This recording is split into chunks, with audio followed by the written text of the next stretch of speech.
The most powerful family of mages had one ruthless rule. If you couldn't awaken mana, you were nothing. And Lion had already failed 3 times.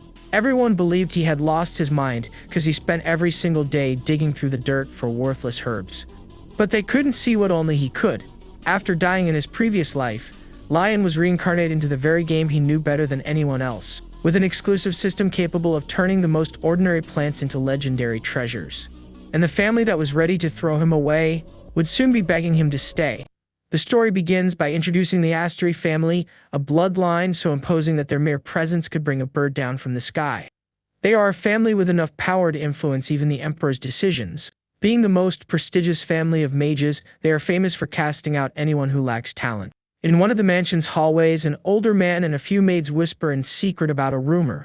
One of the maids mentions that the first young master failed to awaken his mana once again, marking his 3rd attempt. Another maid suggests that the second young master might end up becoming the next family patriarch.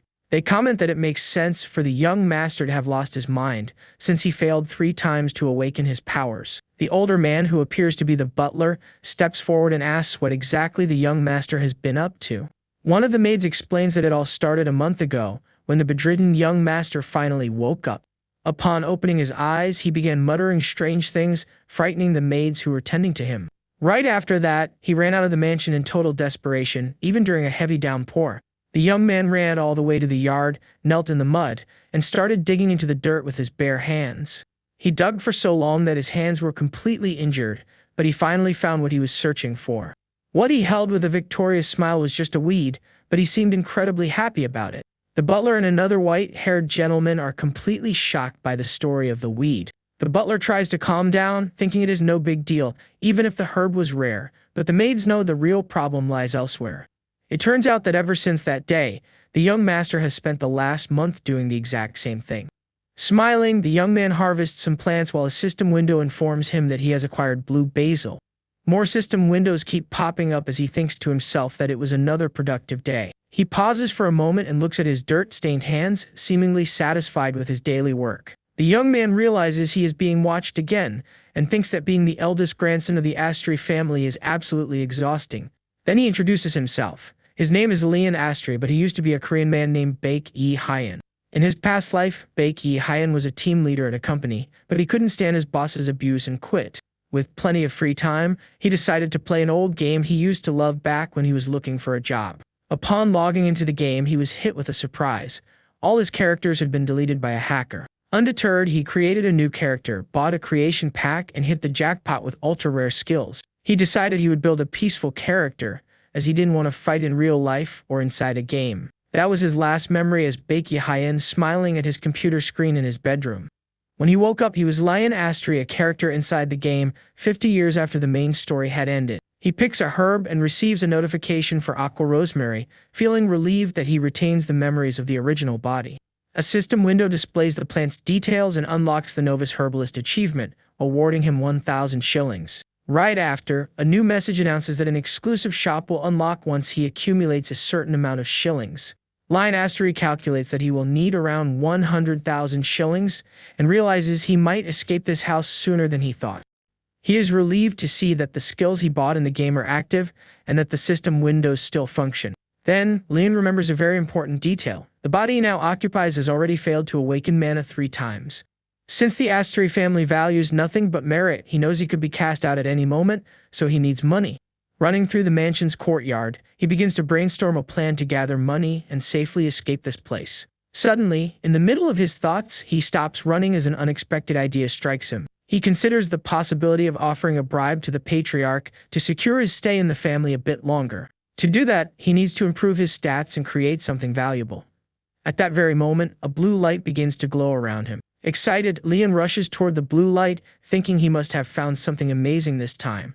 Carefully, he holds a brightly glowing plant and pulls it from the ground, celebrating his success. A system window shows that he has found a red sunfern, a rare 3-star item. Lion is overjoyed to have unlocked a new achievement, but suddenly hears someone call his name.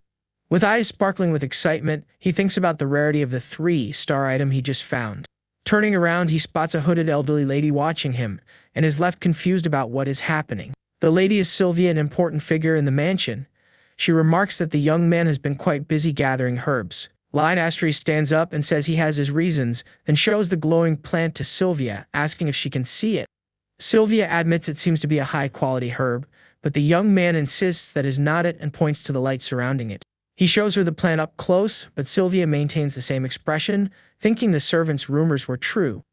Then Sylvia coldly responds that she cannot see any light, leaving the protagonist completely shocked by her answer. Lion realizes that he is the only one who can see the magical aura around the special herbs he finds. At that moment, Sylvia informs him that the patriarch is looking for him and that it is time to return to the mansion. The young man is visibly startled to learn that his grandfather, the leader of the family, wants to see him. He recalls that the patriarch is a strict man who believes in survival of the fittest, applying that rule even within his own family. For Lion, his grandfather is his primary target to build a good relationship with and buy some time before he can escape the mansion. His grandfather's name is Patrick Astri. The young man worries about being summoned so suddenly, since he hasn't prepared a bribe yet. Suddenly a spark lights up in Lion's mind, and a new idea comes to him to handle the situation. He turns to Sylvia and asks her to tell his grandfather that he will see him later, as he has a request to make. With a confident smile, the young man tells Sylvia he has a favor to ask of her before he goes to meet the patriarch. In a luxurious office, a man reports the latest events to the leader of the Astri family, Patrick. Patrick burns the report with flaming hands, irritated that his grandson still hasn't come to his senses and is only picking herbs. The man reports that Lion still cannot feel mana, but his health is good and he has no memory issues. The patriarch, Patrick Astri, grinds his teeth in anger upon hearing the report about his grandson's behavior. In an authoritative tone, Patrick dismisses the man from the room, leaving himself alone to think. As soon as the man leaves, Patrick stands up from his chair with a dark aura and calls for Sylvia. Sylvia enters the office and the patriarch asks in an irritated tone what exactly his grandson is doing. With absolute calm, Sylvia replies that the young man is gathering herbs, and everyone in the mansion already knows about it. She adds that his foraging area has expanded into the forest, which makes Patrick even more furious. To make matters worse, Sylvia delivers Lion's message, stating that he will see him later, which completely enrages the patriarch. Patrick slams his fist on the desk, utterly indignant at his grandson's audacity to make him wait.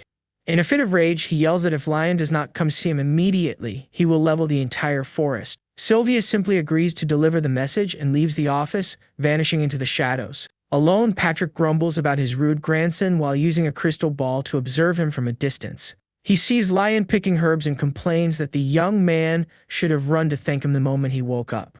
Back in his room, Lion stares at various pieces of equipment with a nervous smile, wondering what all of it is. The room has been outfitted with several ultra, high-quality alchemy artifacts, leaving the young man deeply impressed. Lion is shocked to think that he only asked to play around a bit and received equipment that costs as much as a house. Facing all that gear, he prepares to put his plan into action, trusting his instincts. The young man opens his skill window and confirms that just like foraging, potion making also has repetitive quests.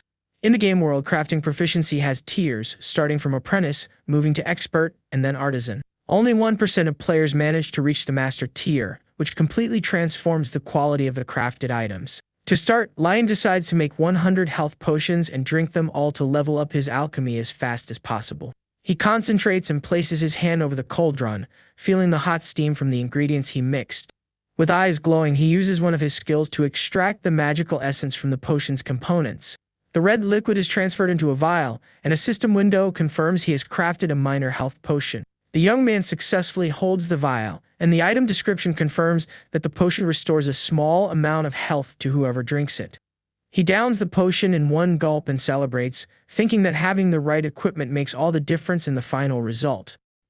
Two system windows show that his health has been partially restored and that he has progressed 1 point toward the alchemist achievement. Lion slams the empty vial onto the table and laughs, confident that his plan to impress his grandfather will work. With a determined and slightly intense look, he prepares to spend hours repeating the exact same process. The progress notifications keep ticking up, showing that he is getting closer and closer to completing the achievement. After a long time, exhaustion finally begins to set in, and Lion feels like he can't go on any longer. Utterly drained and surrounded by dozens of empty vials, he flops onto a chair, feeling like he can't swallow another drop. He thinks it is absolute torture to have to drink healing potions when his health is already full, but there is only one left. With great effort, the young man gathers his remaining strength to chug the last vial and finish his task. Finally, he succeeds and the Novice Alchemist achievement unlocks, granting him a new recipe as a reward. The protagonist quickly reviews the details of the new recipe he just learned. With a confident smile full of anticipation, he decides he is ready to start producing the new item. Carefully, Lion begins to sort out the rare ingredients he gathered in the forest for the new potion. While preparing everything, he ponders what the perfect gift for his grandfather would be. He dismisses the idea of mana or health potions, since his grandfather is a powerful mage with doctors always at his service. Then he gets an idea. The perfect potion would be one that heals accumulated mental fatigue. Lion recalls how Patrick Astry lies buried in work every single day without a single moment of rest. Archmages like his grandfather use mana to ward off physical exhaustion, so that isn't an issue for them. However, mental fatigue is a completely different story, and something that even mana cannot easily fix. The potion begins to bubble with a bluish color and a refreshing scent, exactly as the recipe described. He remembers that in the original game, this potion was considered a useless item, sold for just a few coins. But now in this real world, the feeling of creating something so special was completely different. The protagonist uses extraction skill once more, and an intense light fills the entire laboratory. The blue liquid inside the alchemy equipment begins to stir with a highly powerful magical energy. The potion seems to trigger flashes of his happiest memories from back when he was still white Ian in his past life. He successfully created a mental fatigue recovery potion, activating his potion-making specialization. Lion is stunned to see that the potion is a 2-star item, a quality he only expected to achieve at level 8. Even though he is exhausted, just the scent of the potion was enough to clear his mind, proving how powerful it was. A system message informs him that he managed to create a potion that should be impossible at his current level. Suddenly, an immense aura of mana explodes around him, and his mana allocation talent is activated. The system alerts him that he can now control mana with much greater precision than other people. The young man feels the energy surging through his body as he holds the potion that changed everything. Standing in the middle of his room, Lion Astry is encircled by a ring of mana, finally awakening his power. With a satisfied smile, Lion Astry observes the blue energy now flowing from his hand, finally experiencing what it feels like to have mana. He cannot contain his joy and breaks into a loud laugh, celebrating his major milestone.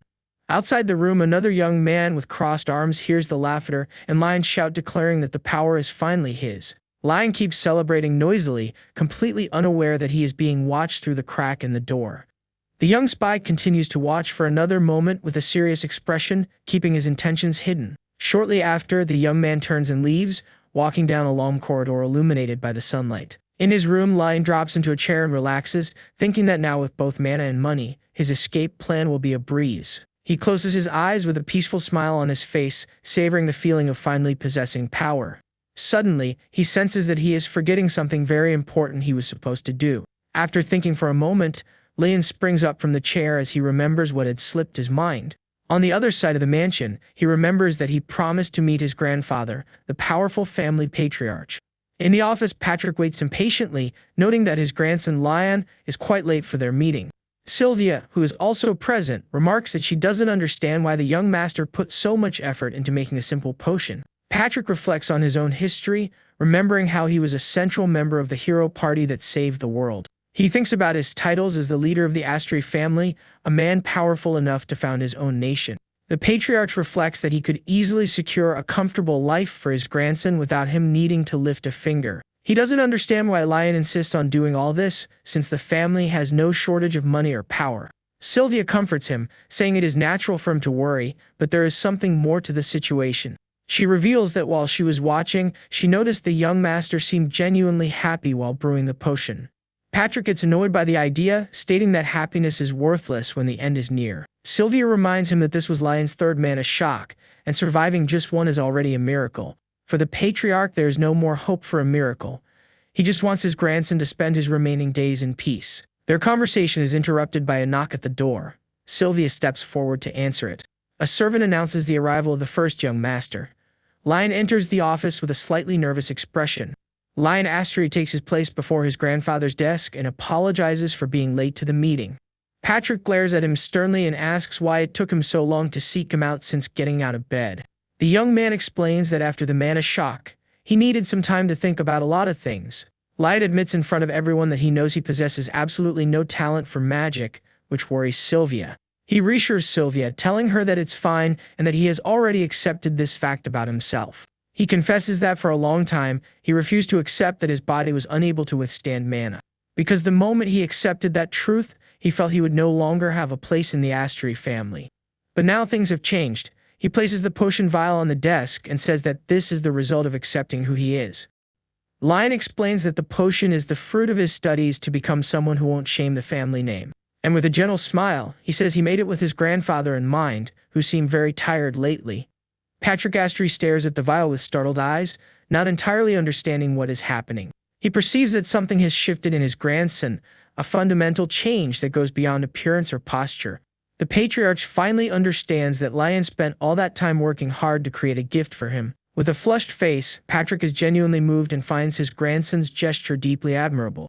But his rational and proud side takes over, reminding him that he is a transcendent being. He thinks to himself that his body is immune even to the most lethal poisons, so an ordinary potion couldn't possibly affect him. Meanwhile, Patrick Astri melts inside as he recalls his grandson's words. He tries to hide his emotion and regains his stern posture, asking if Lion has finished speaking.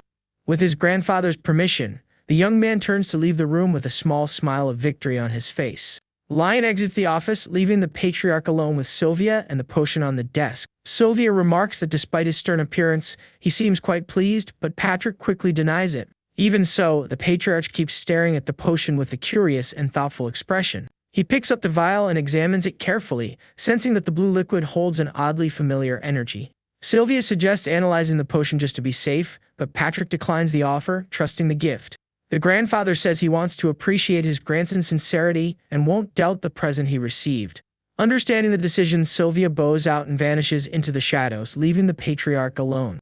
Patrick becomes reflective, realizing how long it had been since the last time Lion gave him a gift. He admires the potion's quality, acknowledging that it required a great deal of study and dedication from his grandson.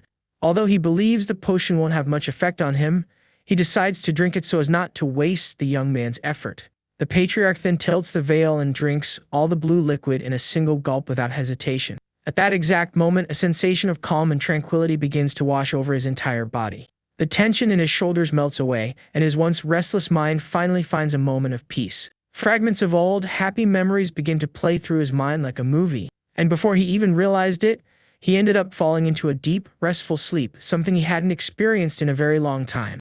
Even though it was just a quick nap, the dream he had that day was incredibly sweet and peaceful. Shortly after, Patrick opens his eyes slowly, feeling completely renewed. He is surprised that he fell asleep, but notices that he doesn't feel tired or sad, just at peace. Looking at the vial, he notices that his mind is clear, and the headache that had been haunting him is finally gone. The patriarch looks out the window with a fresh perspective, feeling lighter and completely invigorated. He holds the vial affectionately and gives a slight smile, thinking about how his grandson always does whatever he wants. He decides he can no longer treat Lion as a weakling and that he needs to find a way to protect him. The grandfather recalls an old wish, wanting to live a long life alongside his young grandson. Far from there, some servants gossip and spread a rumor that Lion Astri is close to passing away.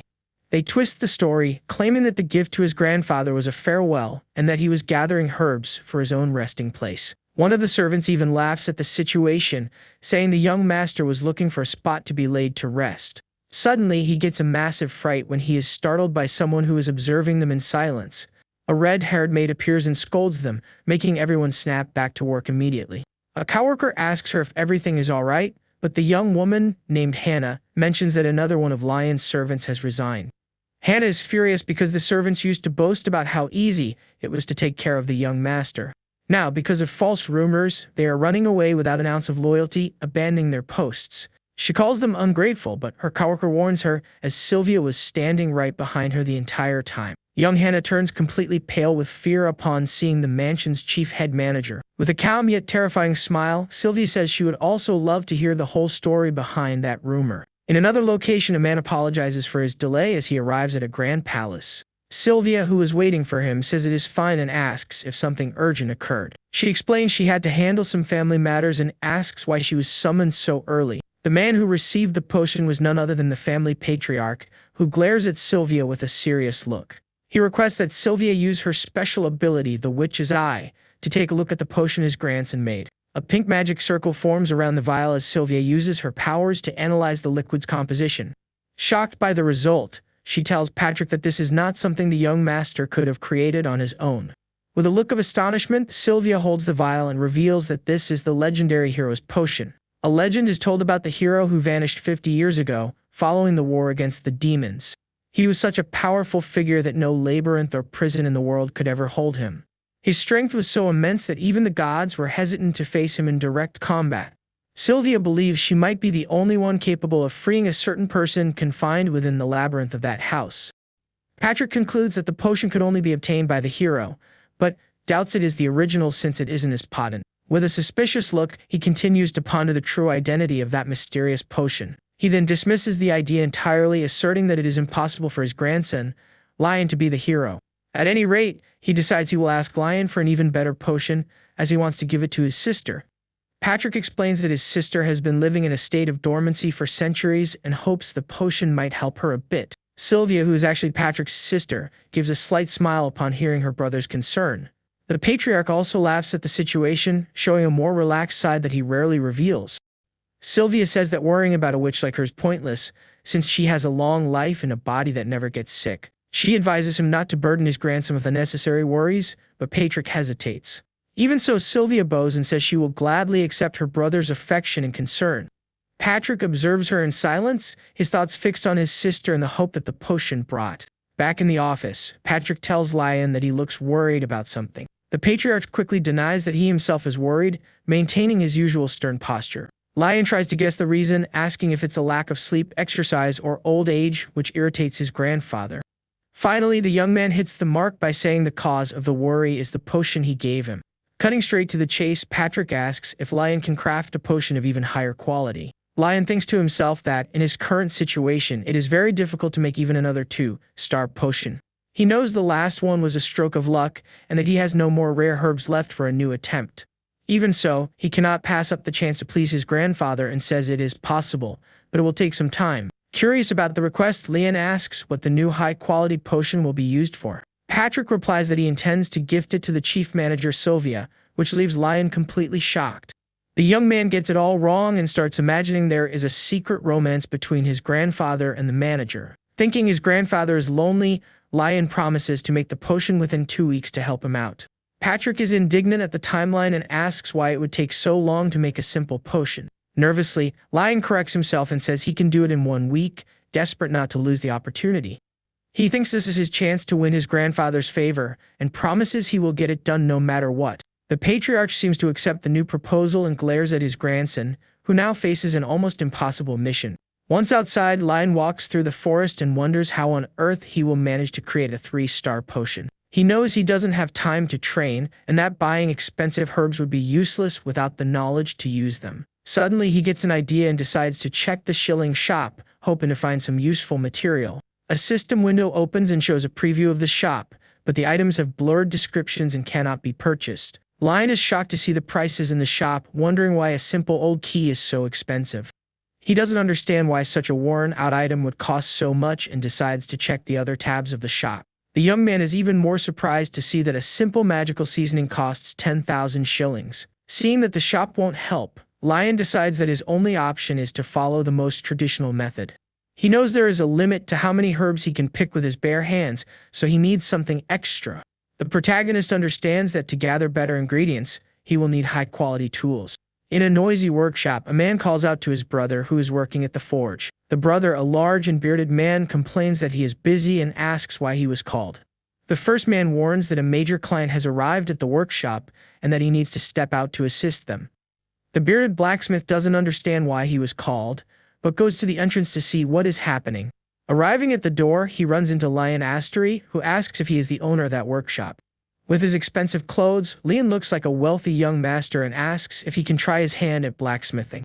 The blacksmith is left speechless, but the young man adds that he obviously doesn't intend to do it for free. The protagonist flashes a pouch full of gold coins and says he will pay a very generous compensation. The scene flashes back a bit, showing Lion outside the workshop analyzing the tools.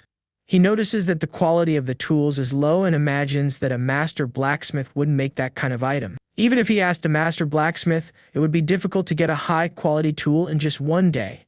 So, Lion decides to approach one of the blacksmiths and ask if he could try to forge something himself. He approaches with a smile and a pouch of coins, promising a handsome compensation for the trouble. The image shows the coin pouch gleaming, an offer that would be hard for anyone to refuse. The bearded blacksmith complains that he already has a headache and doesn't want to waste time with a nobleman's game. The younger brother tries to calm him down and tells Lion that the money is more than enough for a shovel. The young man warns Lion to watch out for scammers, but the youth just laughs, saying he gave the money on purpose. The younger blacksmith is confused by Lion's reaction, not understanding what the young man intends to do. The bearded man then asks if a delicate youth like him really wants to try making a shovel all by himself. At that moment, Lee notices an important detail about the blacksmith. He is a dwarf. Dwarves are a legendary race that doesn't get burned even when placing their hands directly into the fire. In addition to their strength, they are known for their extremely detailed and careful craftsmanship. Lion is surprised to find a descendant of the dwarves there, and the blacksmith asks what his name is. The young man introduces himself as Lion Astri, and the blacksmith's brother recognizes him as the family's famous eccentric. The dwarf tells his brother to prepare a spot for the eccentric youth, leaving the younger one desperate. He points to a forge and tells Lion to do whatever he wants, while the younger brother works hard. Lion tries to ask the dwarf's name, but he had already turned around and gone back to his work. The brother introduces himself as John and says the dwarf's name is Millionth Mudu, but he can just call him Mudu. John offers to show Lion around the workshop so he can familiarize himself with the environment. He guides the youth through the workshop, showing the tools and equipment available on site. John explains that finished products like those are placed outside to be sold. Lion observes the process and notes that the equipment is good and the work is careful, but something is off. He cannot understand why, with all that care, the final quality of the products is so low. Suddenly, the protagonist notices something strange in the workshop, a detail he hadn't spotted before. A system window displays a low-level fire spirit that looks much weaker than normal. Lion approaches the furnace and asks John if the flame has always been that weak. The young man gets flustered and says the flame isn't exactly weak at that moment, but looks confused. Mudu approaches and confirms that the fire's power has diminished, but grows curious to know how Lion knew that. The protagonist replies calmly that the fire itself told him, which leaves the dwarf shocked. Mudu prepares to teach Lion how to make a shovel, but the young man interrupts him before he can begin speaking. Lion asks John to leave them alone, as he has something important to discuss in private with Mudu. The dwarf glares at the youth with suspicion, not understanding what a nobleman like him could possibly want. Mudu asks directly if Lion saw the fire spirit, and the protagonist confirms it with a confident smile. The young man asks if Mudu thinks he can fix the problem, and the dwarf replies that perhaps he can. Mudu makes a proposal. If Lion resolves the spirit's issue, he will personally teach him blacksmithing. And besides that, he promises to accept any request from Lion with maximum priority in the workshop. The dwarf workshop in the Astri Fief is so famous that it receives orders from various other places. Lion gets excited at the chance to have priority in a place like that and accepts the challenge on the spot. Mudu vents, saying he worked hard to expand the workshop, but now the spirit is drained of strength. He explains that without a spirit, the quality of items drops drastically, and as a dwarf, he doesn't understand what spirits say. Lion approaches the furnace and Mudu thinks that despite looking fragile, he might be useful for seeing spirits. The young man turns and tells Mudu that the spirit is thirsty, which leaves the blacksmith completely baffled. The dwarf suggests throwing water on the fire, and Lion scolds him, saying he must have lost his mind. Lion calms him down and explains that they need to give the spirit something it can drink to rehydrate. Desperate, Mudu offers even his masterpiece or anything else if Lion can manage to solve it. The blacksmith asks if Lion is serious about being able to help the furnace spirit. Lion confirms the deal with a handshake and says he will begin working that very night. Night falls over the workshop, and the windows reflect the moonlight while the work continues inside. The protagonist prepares for another night of work, thinking that without meaning to he is doing overtime again. A system window confirms that the spirit is complaining of thirst due to excessive work. Lion understands the situation, since the spirit is dehydrated from being the energy source for the largest workshop in the fief. Knowing what the problem is, the young man grabs the aqua rosemary oil recipe that he already knows. He explains that the herb has a salty taste, but when processed, it turns into an oil that fire spirits can drink. The oil is ready quickly, with a bluish glow and a refreshing scent that fills the room. The protagonist pours the oil over the flames, and the fire spirit drinks it down greedily. But the spirit is still not satisfied, so Lion promises he will make more for it to drink. The young man squeezes all the aqua rosemary he had, extracting every last drop of its essence. The spirit drinks it all once more, and finally its thirst is quenched and its energy is fully restored. The spirit thanks Lion, and the experience for his spirit communication talent increases by 30%. Mudu rushes up to him, completely shocked and overjoyed, shouting that the eccentric youth actually pulled it off. The dwarf looks at Lion with admiration in his eyes, impressed by the young man's incredible ability. He asks if Lion is alright, and the youth replies that he is, despite his exhausted appearance. Lion says it's just because he stayed up the entire night, but he doesn't look well at all. Suddenly, the protagonist faints and crashes to the ground, leaving Mudu completely frantic. Mudu screams in despair upon seeing the young man fainted on the floor, pleading for him not to leave him like that. Sometime later, smoke rises from the chimney of Mudu's house, indicating that Lion is recovering inside. Two curious children approach Lion, who is already awake, and ask him what his name is. The little boy introduces himself as Golden Branch, and the little girl as Jade Leaf, leaving Lion speechless. Lion chuckles, finding the names cute and thinking about how they seem to be very close siblings. He recalls that he also had a younger brother in his past life, but their relationship wasn't the best. The protagonist thinks he won't have any issues since he has no interest in becoming the family head anyway. While he reflects on his family, the children's mother appears to call them away. The woman tells the children to go play, and the little boy says Lion's name must be Young Master. The protagonist laughs and says his name is Leon, and the boy repeats his name with a smile on his face. The boy thinks Young Master is a cooler name and decides to call him that, and Lion agrees without any issue. The mother scolds the children for continuing to interrupt the meal, and they run off shouting. The woman, named Lee, apologizes and Lion says it's no problem, praising the soup she prepared. Lee mentions she was completely shocked when her husband Mudu arrived with a fainted Lion that morning. She thanks him deeply for resolving her husband's problems, even though he overexerted himself. At that moment, Mudu enters the room and asks if the young master slept well, being greeted by his children. The children jump on their father and ask if Lion really managed to heal the furnace spirit. Lion smiles and tells everyone it's time for him to leave, as he has eaten and rested enough. Mudu interrupts him and says he has already prepared everything he promises a reward for the help. The protagonist gets confused, not understanding what the dwarf blacksmith had prepared for him. The dwarf shows a box with tools and a gold plate, saying that Lion's orders will have priority. Mudu says that isn't the most important thing and asks the young man to accompany him to the workshop. Lion is completely shocked to see a massive pile of gleaming metal bars in front of him. The blacksmith explains that he prepared all that refined iron so Lion wouldn't have to exhaust himself with smelting. Lion is surprised by Mudu's seriousness, and the dwarf asks if he thought this was a joke. The young man assures him that he wants to learn for real, which leaves Mudu satisfied and ready to start the lesson. The dwarf begins the lesson explaining that the foundation of everything is the correct temperature of the iron in the forge. He says the metal cannot just be red, but it also cannot overheat to the point of melting. When the iron reaches a bright yellow color, Mudu shouts that that is the exact moment to act. The blacksmith begins hammering the metal, explaining that controlling the force is essential to shape the blade.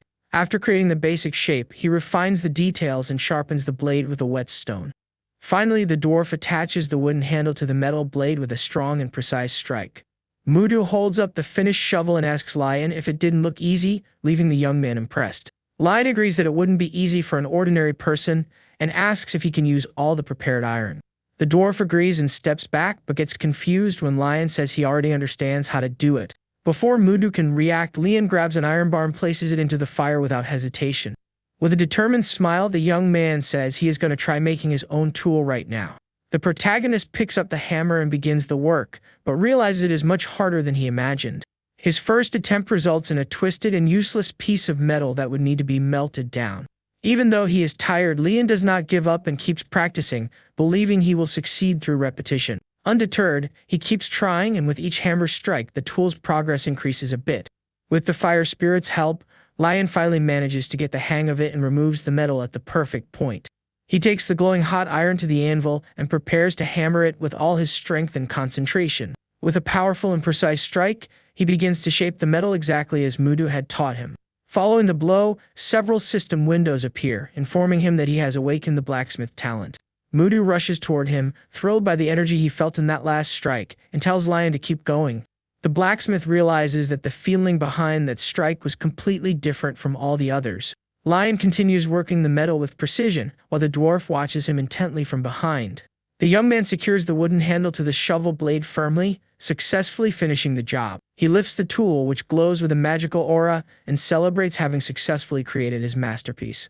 Mudu is impressed, saying the shovel is better than what most blacksmiths could manage to make.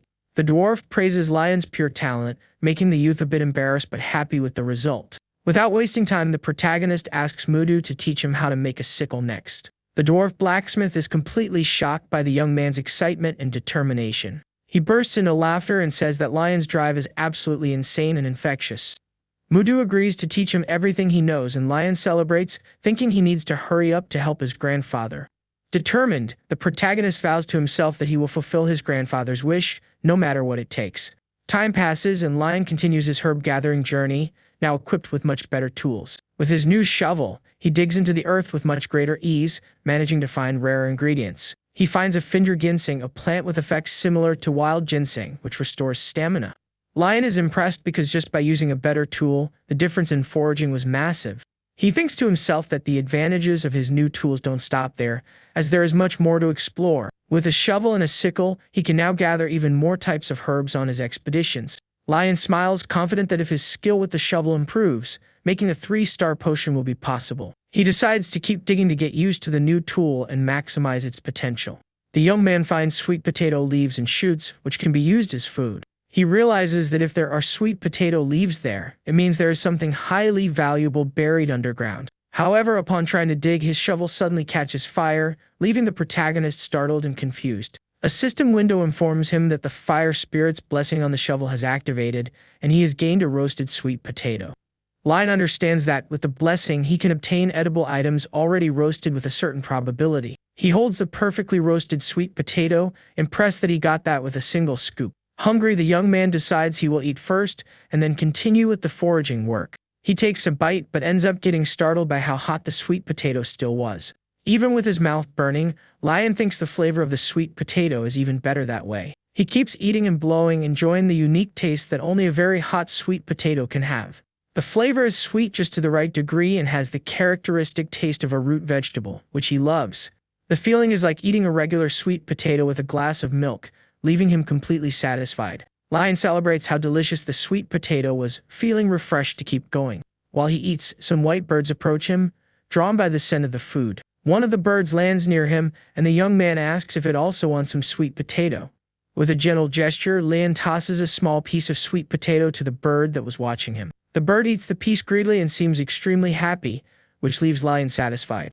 While observing the birds, the young man remembers a friend he had in the game and wonders how they are doing. After a snack, Lion stands up and decides it is time to start gathering the ingredients for the potion. But before anything else, he resolves to dig up a few more sweet potatoes to take with him. Back at the mansion, a man sighs in relief upon seeing what is happening outside.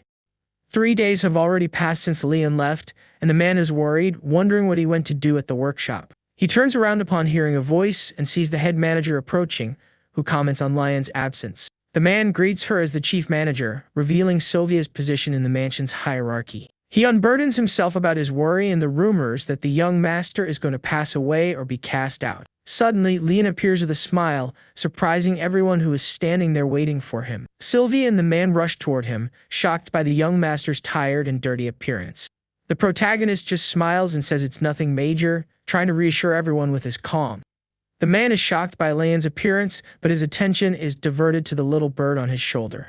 Lion is also surprised to notice the bird and wonders when the small animal started following him. Sylvia calls him in a serious tone, and the young man turns to face her, expecting a scolding. She says he can stop now, and Lion imagines his grandfather has already told her about the potion. Lion scratches his head sheepishly and complains about how much of a gossip his grandfather is for telling the secret. He asks her to wait just a bit longer because, despite the delay, he secured all the ingredients. Sylvia is completely shocked to hear that the youth actually managed to get the ingredients for the potion. Excited, Leon says he is going to hurry to make the potion and runs off, leaving Sylvia and the man behind. Before going, he bids farewell to the man, telling him he can return to his duties peacefully. The man shouts for him to at least take some medicine for his scratches, but Lion is already far away. Sylvia watches the young master walk away, a thoughtful and slightly worried expression on her face. She knows regular potions don't work on her, and remembers how Lion was the sickliest child she had ever seen. Because he was the weakest, he was also the one she cared about most, and seeing him work so hard made her apprehensive. Even so, remembering Lion's smile as a child, she felt the small flicker of hope. Sylvia pauses for a moment, reflecting on the youth's determination and what that could mean. She wonders if Lion will truly be capable of creating a potion of such a high level. A few days later, Sylvia is summoned to the office of the Astery family patriarch. Patrick notices the different expression on his sister's face and asks if the potion she drank had any effect. Sylvia admits that her emotions, which have been dried up for decades, finally became clear again. She doesn't believe Lion did that alone and accuses Patrick of helping, but he denies it. The patriarch says he is busy preparing Lion's coming-of-age ceremony, which had been cancelled. Sylvia is even more shocked because if Lion made the potion by himself, that would be an even bigger issue. She concludes that the potion she drank appears to be a Truo's potion, something that shouldn't exist. Traditionally, a hero is someone who appears to save the world from evil when it is on the brink of destruction. But their lives are never happy, as they fight endless battles and taste despair with every choice. And when peace finally arrives, the heroes simply vanish as if they were mere disposable objects. Sylvia confirms that they disappear without a trace, as if they had evaporated into thin air. Patrick says the hero's companions and descendants still search for him, but find no trace whatsoever. Sylvia then raises a terrifying hypothesis, asking what they would do if Lion were the true hero. The patriarch turns serious and says it was enough to have lost one companion on the battlefield. Sylvia smiles, says that if that is the case, then it's time to hide their cub very well. She announces that she is retiring, which leaves Patrick completely shocked by the sudden decision. He cannot believe what he hears and asks if she is giving up her freedom to protect Lion. Sylvia interrupts him and says his wish to free her is greater than hers to be free. She repeats his words, saying that worrying about a witch is the most useless thing in the world. The witch reveals she has already memorized the entire contract that binds her to the Astery family. The contract states that the witch Sylvia cannot leave the property and must live as a human among them. Sylvia walks toward the window with a dark aura and a much younger appearance. She says that since the cub allowed her to live as a human, she will gladly protect him from up close. In another room, a young man with blonde hair is informed that a new maid has arrived. He discovers that the new maid will be exclusive to Lion, and her name is revealed to be Lixil Astery. Lixil is the second son of the family, an unprecedented genius, and the youngest fourth circle mage in history. He is seen as the heir who most resembles the patriarch Patrick, and his youth is his greatest weapon. For someone like him, the sudden arrival of a new maid seemed extremely suspicious. Lixil doesn't understand why Sylvia would retire because of a simple potion after so many years. The scene shifts to the previous night, showing an important conversation that took place in one of the rooms. Lixil comments that Sylvia seems happy and asks if she is really retiring from her position. Sylvia confirms it, saying Leon's potion worked wonders for her and that she came to say goodbye. The young hare is confused and still cannot believe the story she is telling. Sylvia suggests that if he is so curious, he should go see the young master with his own eyes. She reminds him of how he used to follow Lion everywhere when they were children. With a mysterious smile, the witch says that everything she told is the absolute truth. She suggests he follow the first young master for a day to find out what is going on. Lixil is left thoughtful, finding it impossible that his foolish brother could be the cause of all that. Decided, he resolves to go to the Mere Forest to check the story with his own eyes. The young man arrives at the Astery territory in the dark and mysterious Mere Forest during the night. He walks through the dark forest, complaining that the place remains gloomy and lacks a decent path. Lixil doesn't understand what his brother finds so attractive about that place and thinks he could just ask John to fetch herbs. Suddenly, he hears a strange noise coming from the middle of the brush and stops, trying to identify the source. He sneaks through the trees and sees a silhouette kneeling on the ground, doing something bizarre. Lixil recognizes the figure as his brother and wonders what exactly he is doing there. He sees Lion about to take a massive bite out of something he picked off the ground, looking like a wild animal. Desperate, Lixil casts a light spell and shouts for his brother to stop immediately. He warns him not to eat something so filthy, but his attack hits Lion dead on. The two brothers stand frozen, facing each other in an awkward and confused silence. Lion drops to his knees, crying in despair as he sees his roasted sweet potato smashed on the ground. He screams, asking who is there, but when he turns around, he finds no one, just the dark forest. Upon recognizing his brother, Lixil panics since he only planned to observe him in secret. Lion is also confused, wondering if his younger brother came all the way to the forest just to see him. The protagonist panics, thinking Lixil is there to spy on him, but the narration confirms that wasn't the case. Lixil apologizes for using magic and says he couldn't let him eat something dirty, but Lion argues that sweet potatoes are just like that. Lion is left not knowing how to respond when Lixil asks if sweet potato is the root crop rich in starch. The protagonist is shocked, asking if his brother, a magic genius, has never eaten a sweet potato before.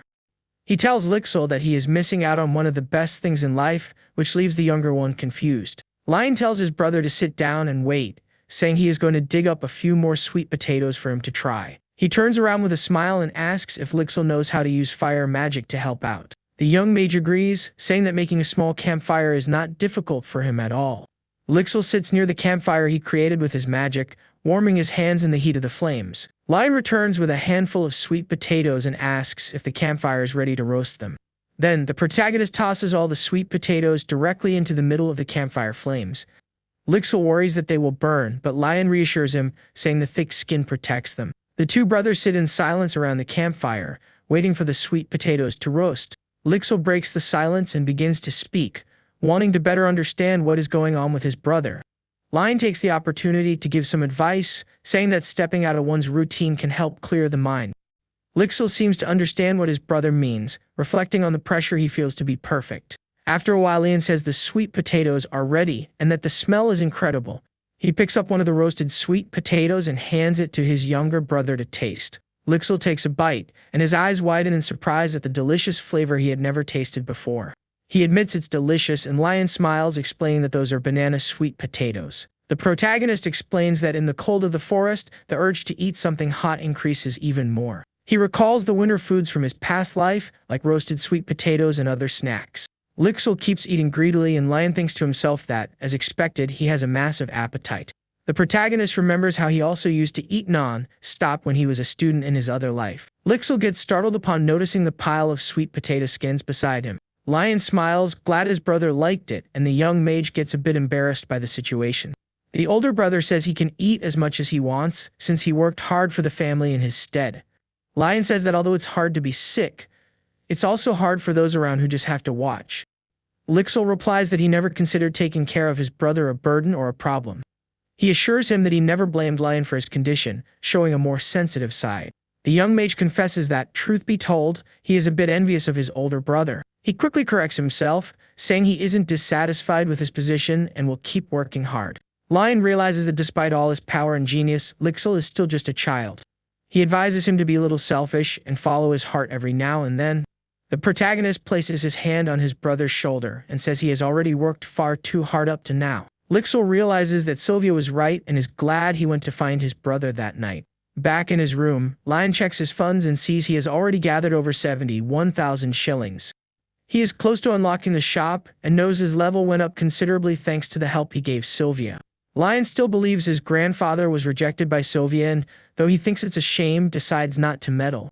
He stretches on the bed, happy to have gotten closer to Lixil and glad he doesn't need to worry about being cast out. Suddenly, someone knocks at his door, and the protagonist tells the person to come in. He is surprised to see a young woman he doesn't know standing at his bedroom door. The young woman introduces herself as Elvia, his new maid, and Lion senses there is something strange about her.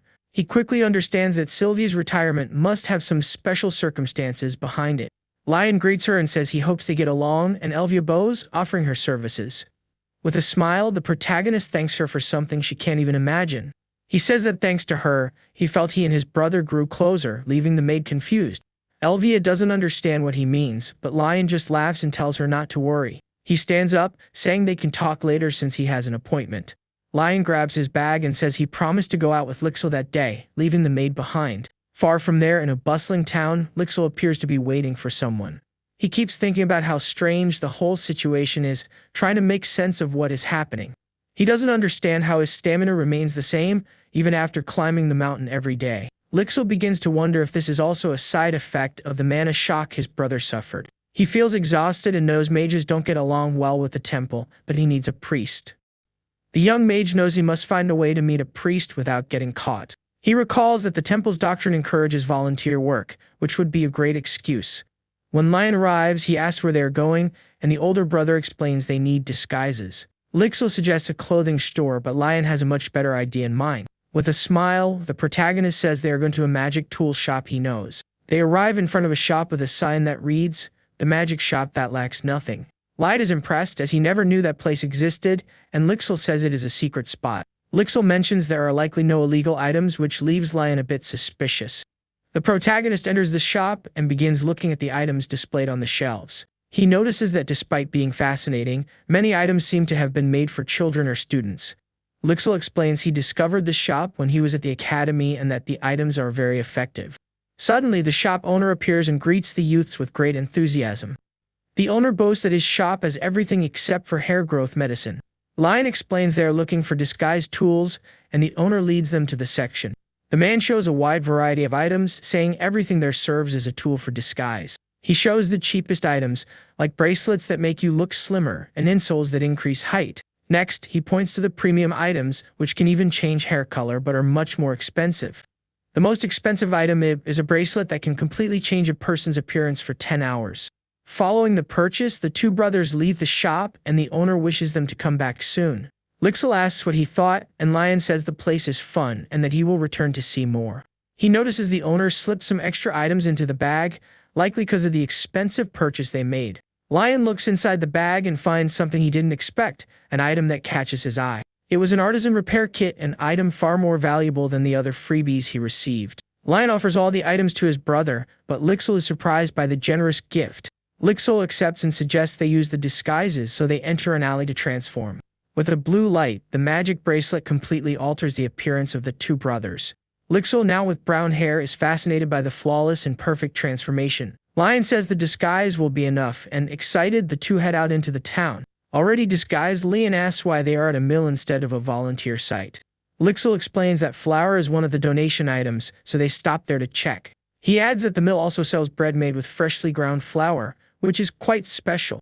With a mysterious smile, Lixil reveals there is another reason for them to be at that mill. The mill owner, Nicholas, welcomes them warmly, saying he was expecting them. Lixil explains that Nicholas is one of the few devotees in the territory and has a large network of contacts. Lixil's plan is to get close to Nicholas to gain access to the temple and find a priest. Nicholas praises the high quality of the wheat, saying there were no grains eaten by insects. Lixil fibs, saying he saw hungry children and decided to make a donation to help them. Nicholas praises the decision and asks if he has already chosen a place, and Lixil asks for a recommendation. The mill owner becomes thoughtful, hoping Lixil will choose to donate to the temple. He suggests the temple orphanage, and Lixil celebrates internally, as his plan is working. Lixil asks how many children are at the orphanage, and Nicholas replies that there are around 30. Nicholas explains that the temple's funding was cut, and they are not in a good financial state. Since the Asteroid territory prioritizes magic, the noble families don't usually support the temple. Lixil realizes the mill owner hopes they, as young nobles, can help the orphanage. Suddenly, Lion gets an idea and remembers that the mill also bakes fresh bread. He suggests they bake bread themselves so the children can eat right away. Lion argues that even with the flour, the orphanage might lack other ingredients for the bread. Nicholas loves the idea and says his bakery is famous for the delicious bread it produces. Lixil reflects, realizing he was so focused on his brother that he forgot about the children's situation. He is impressed by Lion's attention to detail, acknowledging that his brother is very thoughtful. The three agree on the idea and prepare to start baking the bread for the orphanage. With everything set, they prepare to begin baking the loaves immediately. The ingredients are high quality, including whole wheat flour and 2-star olive oil. Lion looks at the ingredients and thinks that the high-quality oil will give a rich flavor to the bread. He decides to make a classic whole wheat bread, which is easy, flavorful, and something the kids will love. Nicholas prepares to begin, saying they will make a small batch first to test it out. He mixes the flour with salt, yeast, and milk, starting the process of kneading the dough. Afterwards, the dough is placed in a bowl greased with olive oil to rise and double in size. When the dough rises, he punches the air out and mixes and crushed sunflower seeds for extra flavor. With the dough ready and shaped, Nicholas says the basic process is completed. Lixil observes everything and finds the process incredibly easy compared to the complexity of magic. Nicholas asks if Lixil has already finished his part, but the young mage is still observing. Lion, covered in flour, says he is getting the hang of it and will need just a bit more time. With the loaves in the oven, Nicholas prepares to see the result of the first attempt. Upon opening the oven, they find a dark and brittle mass that didn't turn out very well. Lixil is shocked to see his burnt bread, but Nicholas consoles him, saying that is normal for the first time. Right after, Nicholas turns to the other oven and announces that young Master Lion's bread is also ready. A gloved hand opens the oven door slowly, revealing 2 perfectly golden loaves. The moment the door opens, an intense light explodes from inside, surprising everyone. A system window pops up, showing that Lion created a 1-star item and his cooking proficiency went up. Lixil stares at an entire batch of perfect bread and asks Lion how he managed to bake something so good. Nicholas holds one of the loaves, totally shocked, while Lion says he didn't do anything special. In his thoughts, the protagonist reveals he made everything with love, because the loaves are for the children. He explains he made scores in the dough to make it look nicer, and the result came out better than he expected. Nicholas realizes he misjudged Lion and that the brothers are sincerely helping the orphanage children. With a new idea in mind, Nicholas excuses himself and says he needs to go somewhere urgently. Lion agrees, thinking they disrupted the man's work, but Nicholas assures them it's nothing like that. He promises to return as fast as possible and runs out of the mill, leaving the brothers behind. Lixel worries, but Lion reassures him, saying they should keep baking the bread. Fired up, Lixel joins in on the fun and says he will work hard not to lose to his older brother. The two continue baking together, and a window shows that progress toward the baker achievement increased. With great teamwork, they advance further in the achievement, turning out batch after batch. Shortly after, Nicholas enters the mill again and announces he is back, to the youth's surprise. Lion is left speechless upon seeing that the mill owner did not return to the location alone. Accompanying Nicholas, a group of village residents enters the mill with a determined air. One of the men explains that Nicholas told them about the youth's good hearts, and everyone wanted to help. Then, a blonde woman approaches and says her husband from the forge wanted to come, but she came in his stead. Lion seems to recognize the woman, who is Lee, the blacksmith Mudu's wife, but decides not to comment. Lee places a large, heavy suitcase on the floor, ready to show what she brought to help. Upon opening the suitcase, she reveals a large quantity of cheese, milk, flour, and other supplies. Another highly strong woman from the village arrives, carrying a massive pile of sacks on her back. Everyone is impressed by her strength, and someone remarks that she used to wrestle bears. Lixel is marveled by so many donations, and Lion comments on how kind the people of the territory are. Lixel reflects and feels ashamed, as his only interest was using Nicholas to meet a priest. Looking at his brother, he realizes that as long as Lion recovers, he will do great things. The protagonist smiles, genuinely happy with the help and kindness of everyone around him. Hours later, the group arrives at the temple orphanage in the Asteri territory to make the delivery. A woman who works at the orphanage weeps with gratitude upon seeing the massive amount of donations. She wonders how she will ever repay the kindness, but Lion says he is just glad to be able to help. Two children from the orphanage peek into the bread basket, smelling the delicious scent coming from inside. Shortly after, all the children gather around, excited about the fresh bread and the new clothes they received. The orphanage caretaker asks if the brothers would like to hand out the bread to the children personally. Lion hands a loaf to each child, who thanks him with a smile on their face, happy with the food. Lion gets a bit confused seeing the children's reaction while distributing the bread. He and the orphanage caretaker observe a little boy running away from the group. The boy stops and looks back with an expression of suspicion and anger on his face. The orphanage director explains to Lion that the child's name is Peter. She apologizes for the boy's behavior and asks Lion not to take his reaction personally. Peter keeps running far away, while the protagonist thinks about what he heard. After a while, the director comments that they have already managed to feed almost all the children. At that moment, she notices Lion walking away with a basket and asks where he is going. With a gentle smile, the young man replies that Peter hasn't received his bread yet. The director reveals that Peter's adoption was canceled 3 times, and because of that, he rejects all donations. Lion observes the boy from afar and thinks he seems to be the same age as the tanner's children. He also notices that the boy named Peter looks far too thin for his age. Carefully, the protagonist approaches and calls out Peter's name, who flinches from the startle. Lion sits down beside him and offers a loaf of bread, saying it's the last portion left over. He begins to describe the bread in an exaggerated way, talking about how warm, soft, and delicious it is. Suddenly, Peter's stomach begins to growl very loudly, showing that he is hungry. The boy turns bright red with embarrassment, and Lion realizes he truly needs to eat. Lion thinks to himself that if the boy were just throwing a tantrum, he would keep playing along to convince him. But since Peter is refusing to eat even though he is hungry, the young man decides he needs some space. One of the caretakers says goodbye to Lion and thanks him for all the hard work he did. After some time, Peter ends up falling asleep under the tree and wakes up a bit later. Upon waking, he thinks angrily that those hypocrites must have left by now. He grumbles that volunteers only show up to make themselves feel good and never come back to the orphanage. Peter gets startled to see that Lion is still there and shouts, asking why he didn't leave.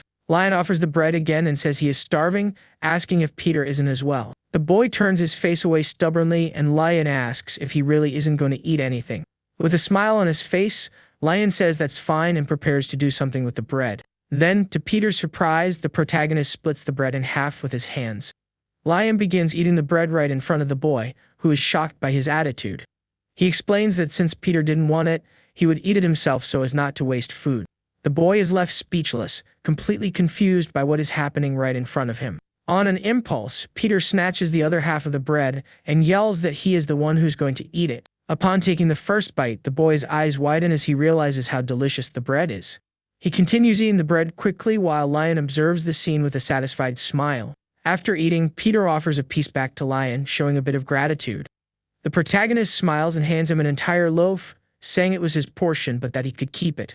Peter looks at the bread in his hands and finds this whole situation very bizarre. He thought to himself that it was just regular bread, without any special ingredient to justify the taste. The boy cannot understand why something so simple could be so incredibly delicious. In his mind, he still believes that gestures like that are just for show and are not sincere.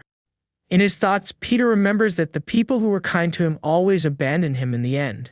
Eating the bread, he cries and thinks that all adults are liars and cannot be trusted.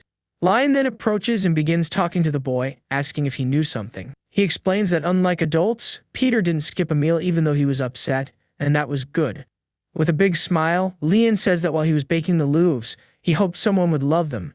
The young man's words touch Peter's heart, whose eyes fill with tears, not knowing what to say. Lion asks if he is crying, but the boy replies it's just because the bread was so good. With his face flushed from embarrassment, Peter confirms the bread was truly delicious and nothing more.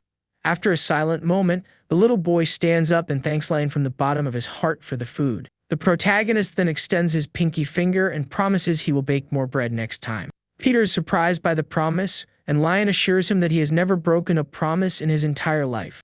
With a confident look, the young man tells the little boy to remember this well in the future. The two seal the promise, and Peter says that next time he's going to eat 2 whole loaves. Lion jokes with him, saying he will need to bake a lot of bread if the boy eats that much. The orphanage director observes the scene from afar and gets very emotional over what she is seeing. She thinks to herself that it had been a very long time since she saw Peter smile in such a genuine and happy way.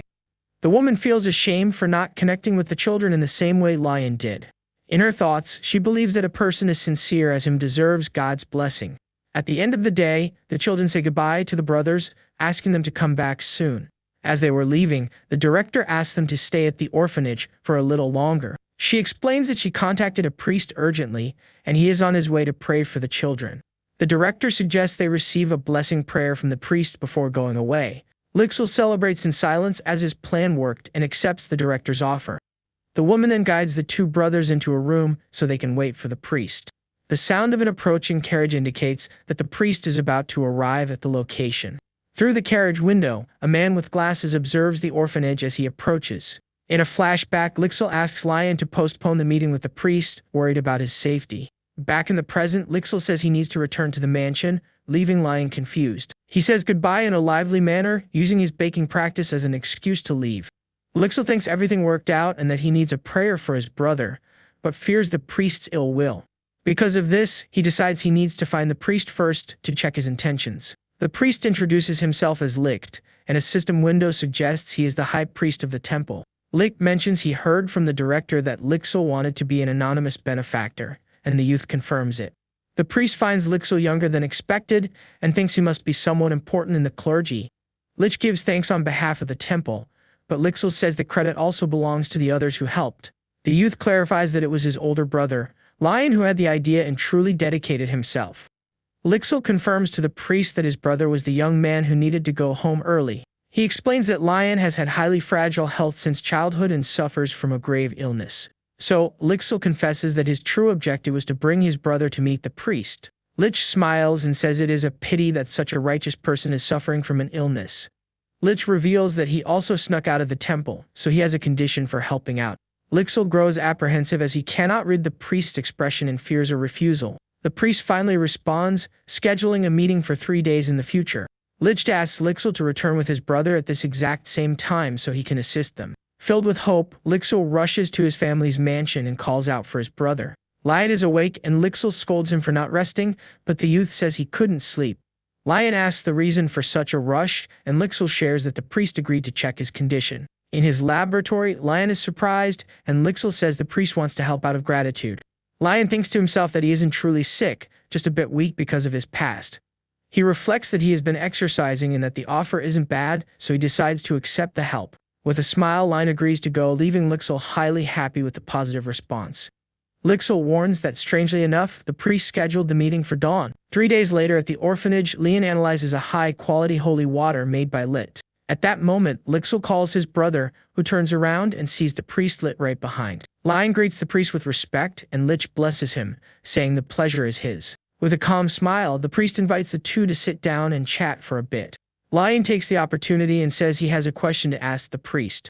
He asks if there is a special reason for the meeting to be scheduled so early, at dawn. Lich reveals that he had a dream about the two brothers, leaving Lion and Lixel highly surprised. He explains that priests with high holy power sometimes receive prophetic dreams from God. Lixel asks what the dream was about, but Lich says it was nothing grand. In the dream, children were sleeping in a field, and the two brothers were watching over them nearby. The priest says the dream was so pleasant that he wanted to meet them to confirm something. He wanted to understand what kind of people they were, those who appeared in his revelation. In his thoughts, Lich analyzes Lixel, noting that he is a young and elegant mage. He suspects that the brothers' treatment is just a pretext to spy on the temple. The priest then offers to begin the treatment, and Lixel steps out of the room. With everything ready, Lich warns he is going to begin, and Lion says he is in his care. A strong green energy emanates from the priest and completely envelops Lion's body. Suddenly, Lich halts the treatment, a look of total confusion on his face. He doesn't understand why the blessing had no effect, since his holy power is strong.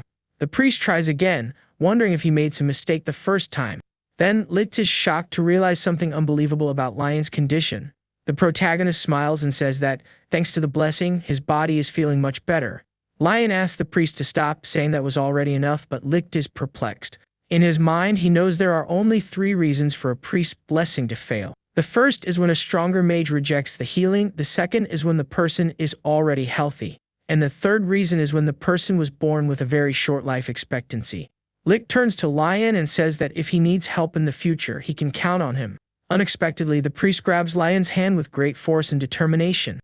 Lich asks Lion to come to the temple and say his name whenever he feels a pain that keeps him from sleeping. With a flame in his eyes, the priest guarantees he will help him no matter what, and Lion agrees.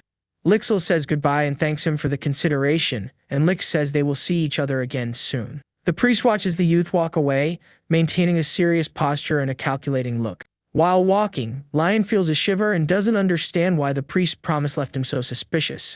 Sometime later, the brothers arrive back at the Grand Astery Castle under a beautiful rainbow. Lixel comments that Lion's condition seems better, and the protagonist agrees the outing was worth it. Lion thinks to himself that holy power is a great skill, as it cured all the H's from baking bread all night. Suddenly, he notices that Lixel has very dark circles under his eyes, but the younger brother says he is fine. Lixel says goodbye, mentioning he needs to do his mana training, leaving Lion surprised. Lion worries that his brother will suffer later if he keeps pushing himself so hard without resting. A maid observes Lixel and thinks that the hair seems to be even busier lately. Lion talks with the maid, and she suggests he speak with the patriarch about Lixel's schedule. The protagonist gets an idea, realizing his grandfather must also be worried about the situation. The maid suggests he visit the patriarch with a sweet treat, and Lion loves her suggestion. Shortly after, Lion and the maid are in the kitchen, ready to prepare something special. With skill, the young man begins rolling out the dough with a rolling pin, starting the cookie preparation. He thanks the maid, whom he calls Sylvia, and asks if their grandfather likes sweets. The maid corrects him, saying her name is Elvia, and that the patriarch will eat anything he makes. Lion smiles and says that even so, he hopes his grandfather likes what he is preparing. Suddenly, the young man gets a new idea, leaving Elvia a bit confused by his reaction. Elvia grows curious upon seeing the secret ingredient the young master fetched to use in the recipe. He places some sweet potatoes on the table and confirms he is going to add them to the cookies. Elvia finds the combination odd, but Lion hopes his grandfather realizes how delicious it is. He explains he is going to use the sweet potato instead of sugar for a more natural and healthy sweet.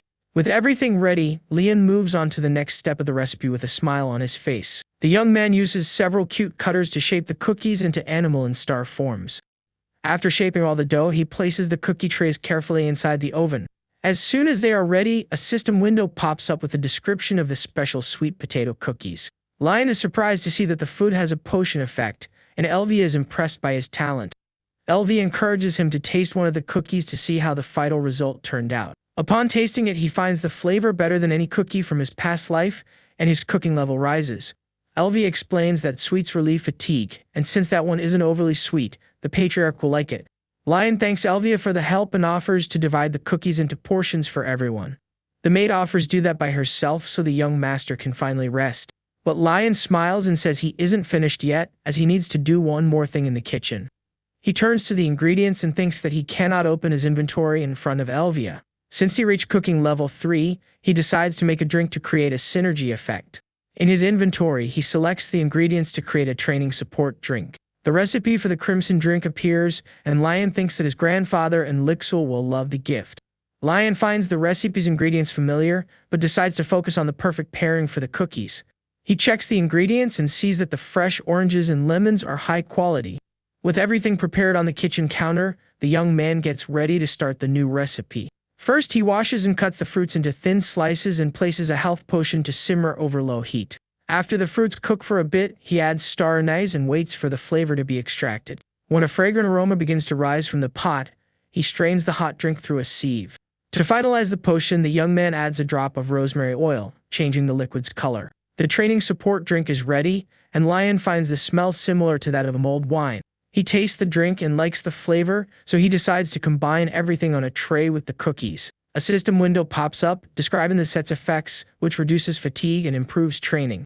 The system congratulates him for creating his first combo and rewards him with 3,000 shillings for the achievement. With the tray ready, Lion takes off his apron and prepares to make the special delivery. He looks at the cookies and the drink, eager to go see his grandfather and show what he made. In his office, the patriarch of the Astri family is sitting at his desk, a serious expression on his face. He sees Lion entering with the tray and scolds him, saying the servant should carry that for him. Lion smiles and explains that he insisted on bringing it personally because it was a gift for his grandfather. He places the tray on the desk and mentions that he prepared the drink and cookies for them to eat together. The patriarch is surprised to learn that his grandson prepared all that by himself, and the youth confirms it. Lion says he thought it would be a fun way to show off his new skills in the kitchen. The grandfather picks up one of the bear-shaped cookies and observes it in silence for an instant. Upon taking the first bite, he is shocked by the cookie's texture, which melts in his mouth. The flavor of the sweet potato and banana spreads, creating a special and unique sweetness for him. A window alerts that Lion rose to cooking level 4 by pleasing someone with his food. The patriarch then looks at his grandson seriously and tells him to say what he truly wants. He asserts that Lion didn't come all the way there just to deliver cookies, and the youth confirms it with a smile. Lion comments that he heard his coming-of-age ceremony will take place soon. He asks if Lixil couldn't rest a bit until the date of the ceremony arrives. The protagonist explains that his younger brother's training schedule is far too heavy. He asks his grandfather to reduce the training intensity so that the entire family can participate in the ceremony. The patriarch is moved to see Lion's concern for his brother and fills with pride. He thinks about how the two brothers, who previously seemed distant, now share such a strong bond. The grandfather agrees to the request and says Lixil will have self-directed training until the ceremony. The patriarch then asks if Lion doesn't have any other request for his ceremony. Lion says he doesn't, and the grandfather thinks about how humble his grandson is and how he lacks any greed. The coming-of-age ceremony is a highly important event that goes beyond a simple ritual. During it, the family must grant any wish of the heir, even if it is the rarest jewel in the world. The patriarch realizes that if his grandson isn't asking for anything, it means something else. He understands that Lion is leaving the choice of the gift in his hands so that he can surprise him. Lion says goodbye and leaves the office, leaving his grandfather behind with his thoughts.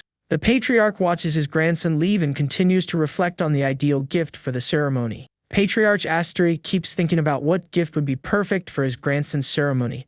Meanwhile, Lion leaves the office and wonders what his grandfather meant by preparing well. In his room, Lixil is surrounded by piles of books and looks completely drained from his studies. Suddenly, Lion bursts into Lixil's room, who gets startled and knocks all the papers off his desk. The protagonist looks at the mess and jokes, saying he didn't know his brother lived in such a chaotic place. Lixil's face turns bright red with embarrassment, and he says he didn't want Lion to see his room in that state. Lion then shows the cookies and says he brought a snack since he figured his brother was tired. The two sit down to talk, and Lixil grabs one of the cookies to taste the special snack. Upon taking the first bite, the young mage is surprised and praises the flavor, saying it is delicious. He comments that his older brother has a lot of talent with his hands, and Lion responds modestly. The protagonist takes advantage of the moment to share that Lixil can relax until the coming-of-age ceremony. He explains that he secured their grandfather's permission because he noticed his brother was drained. Lixil is highly moved by Lion's concern and thanks him from the bottom of his heart for the gesture. Lion jokes and asks if the fatigue was because of love letters, but the youth quickly denies it. The younger brother reveals that his worry, in truth, is because of Lion's ceremony. The protagonist is surprised and understands that Lixil is referring to the family's special ritual. The Astri family ceremony includes a ritual known as the Library Labyrinth. The labyrinth becomes infinite if forced, but whoever reaches the end receives a special item. Lion realizes Lixil is worried because he lacks mana and reassures him, saying it is a formality. But Lixil interrupts him and says the problem isn't the ritual, but rather the ceremony clothes. The protagonist is confused, not understanding why the clothes would be such a big problem. Then Lixil asks if his brother has already seen the outfit their grandfather prepared for the ceremony. The young maid shows a drawing of the attire, and Lion is completely terrified by what he sees.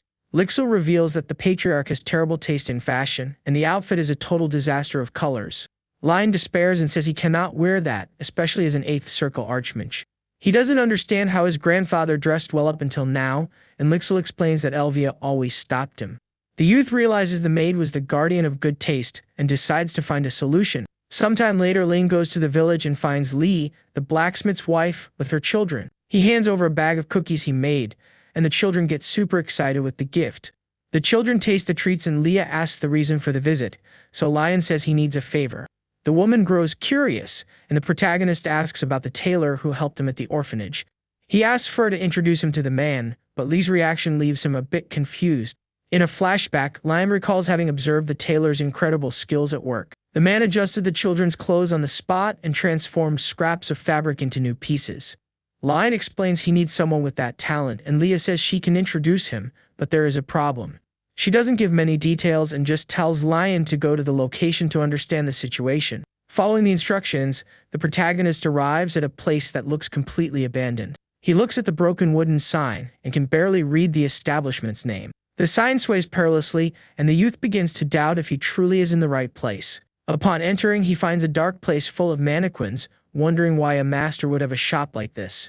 Lion enters the dark shop and calls out for someone, and a gloomy voice greets him from the shadows. Suddenly, the man illuminates himself and rushes in his direction, asking joyfully if he is a customer. The tailor recognizes him from the orphanage, but finds the color of his hair and eyes strange. The protagonist pulls back his hood and explains he is the eldest grandson of the Astri family and was disguised. The man smiles and says he understands, since nobles like him must have their reasons for that. He asks what brings such an important person there, and Lion replies that he is looking for a skilled tailor. The tailor is shocked and says a family like the Astri wouldn't need his services.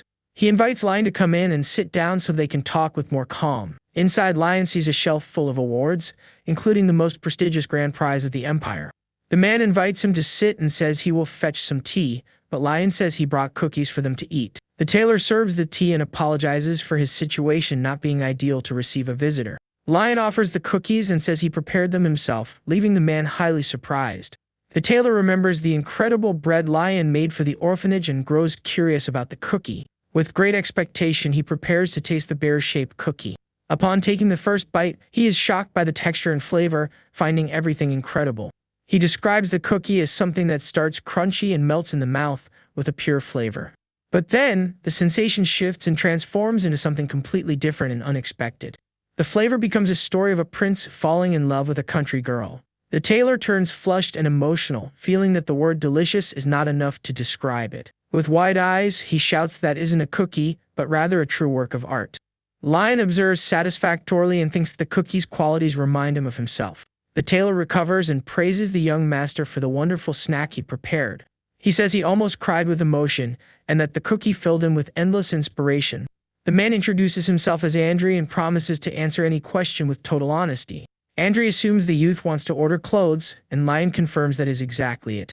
The tailor says he is the best at his craft, but that there is a major problem in hiring him. He warns that if other nobles find out about him, Lion might become a laughingstock. Andri reveals he is an illegitimate son of a noble family, and because of that, he is despised by everyone. He explains that the nobles abandoned him, and now many refuse to do business with him. The tailor suggests Lion lie about the clothes' origin, but the youth asks to see his work. Andri says he only has commoners' clothes, but Lion insists, saying he just wants to see his skill. With a sigh, Andri draws back a curtain, and what Lion sees on the other side leaves him astounded. The tailor says they are just pieces he sells to his neighbors, but Lion thinks it's all incredible. System windows pop up, showing that the simple clothes have 1 or 2 stars of quality. Lion looks at the wonderful clothes, shocked to think that that is Andri's reality. He realizes that for a simple fabric to have 2 stars, the other conditions must be perfect. The protagonist imagines what Andrew could create if he had access to high-quality fabrics. Lion then declares he wants to wear clothes made by Andrew at his coming-of-age ceremony. The tailor says it would be an honor, but worries about the young master's reputation.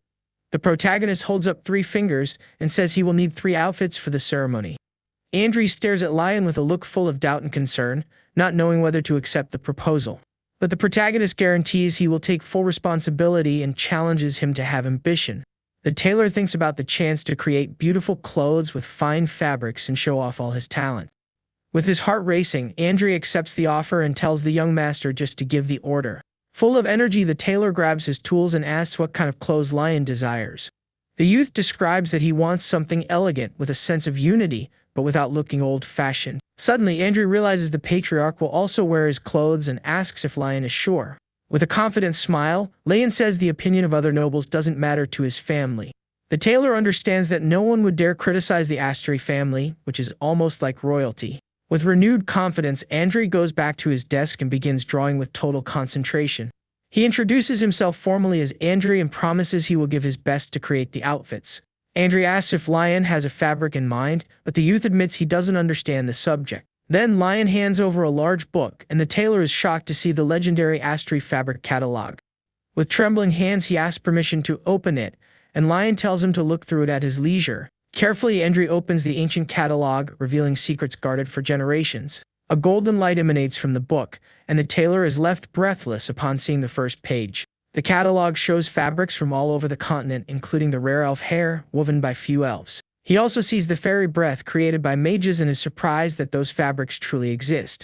Lion asks if he liked anything, and Andrew says the problem is not having a fabric he doesn't like. Suddenly, the tailor stops on a specific page, a look of surprise on his face. He explains that a young lady used to like that fabric, but it was impossible to find on the market. The tailor never forgets a fabric he touched, but the catalog had no information about it. Lion approaches to look and analyzes the fabric sample with attention and curiosity. A system window reveals the fabric is the Archmage's unconditional love, made for his daughter. Lion connects the information and realizes the young lady was his mother and the Archmage was his grandfather. He decides they must use that fabric, and Andrew agrees on the spot, saying it is possible. Fired up, the tailor prepares to start taking measurements to begin the work. At that moment, Lixel enters the shop, saying it took him a bit to gather some supplies. Lion gets confused by the word supplies and notices there is a lot of noise outside the shop. Looking through the window, he and Andrew are shocked by the scene they find on the street. An entire caravan of wagons is stopped in front of the shop, unloading equipment and materials. Lixel explains he heard about Lion's interest in the tailor and decided to provide proper support. He says that, since it is his brother's only coming-of-age ceremony, it needed to be special. With a smile, Lixel asserts that that level of backing is the minimum he could do. Lion asks Andrew if he prefers the new tools, but the tailor shakes his head. With tears in his eyes, Andrew shouts with happiness and asks to swap out all his tools. Sometime later, with the measurements taken, Andrew thanks Lion for his patience during the process. The tailor promises to create a masterpiece, but the protagonist asks him to take it easy. Lion then says he has one more favor to ask and approaches with a mysterious smile. He asks if Andrew could teach him how to sew, leaving the tailor and Lixel in total shock. Lixel and Andrew worry about the idea of Lion learning to sew, but he guarantees everything is fine. The protagonist explains he doesn't want to do anything difficult, just get a basic grasp of the craft. He says that by understanding the techniques, he will be able to better appreciate Andrew's hard work and passion. The tailor is highly moved and agrees that every stitch and every cut carries an intention. With his heart touched, Andrew promises he will teach everything he knows without hiding any secret. He decides to take Lixel's measurements first and tells Lion to explore the shop in the meantime. The scene changes, showing the outside of the tailor's workshop during a peaceful late afternoon. Lion walks through the shop and admires the clothes, thinking about how incredible they are even after looking several times. He finds a pants mold and wonders how Andrew managed to create such good pieces with low-quality fabric. The youth picks up the piece and thinks about what the sewing process would be like, considering trying on his own. He decides that, since he lacks experience, it would be best to start with hand sewing instead of using a machine. Then Lion remembers an artisan repair kit he received as a freebie at a magic shop. Excited, he thinks that is the perfect opportunity to use the magical item he stored away. Upon activating the kit, one of the old needles glows and transforms, looking completely new. Lion is fascinated to see that the needle renews itself and even threads itself automatically. With the magic needle in hand, he sits down on one of the worktables to begin. The sun sets through the window while Lion concentrates fully on his first sewing project. He sews the fabric carefully and is surprised to realize that the activity is quite fun. The youth thought he would get frustrated, but the manual labor ends up being surprisingly calming. Light guides appear on the fabric, showing where to sew, and he wonders if it's the magic tool's power. He finds the process easier than he imagined, and a system shows the item is already 80% complete. Suddenly, Lixel and Andri return, and Lion is startled by the unexpected arrival of the two. Andri is impressed to see the young master started with hand sewing and praises his skill. The tailor analyzes the stitching, and though it is still a bit crooked, he considers it excellent for a first time. With excitement, Andri runs through the workshop, saying he remembered something he had forgotten. He explains that hand sewing is the foundation of formal wear, something he almost forgot. Andri plunges into his own world of design, and Lion comments that he seems to have lost himself in his ideas. The protagonist suggests to Lixel that they return to the mansion for now so as not to disturb him. He reminds his brother that the two have a dinner scheduled with the family patriarchs that night. An assistant informs Patriarch Astri that the young masters have arrived for dinner. In his office, the grandfather finishes writing and says he understands, preparing for the meeting. The patriarch walks with his assistant through one of the mansion's grand, luxurious corridors. The assistant comments on how rare it is for the three to dine together, and the grandfather says moments like this are necessary. He explains that he doesn't like just working, but does so because it is the only way to protect his grandsons. The patriarch complains about the imperial family, which still burdens him with work even 50 years after the war. He vents, saying he only wanted to spend more time with his grandsons in the lifespan he has left. The grandfather asserts that, as patriarch, he cannot step away now that the hairs are gathered.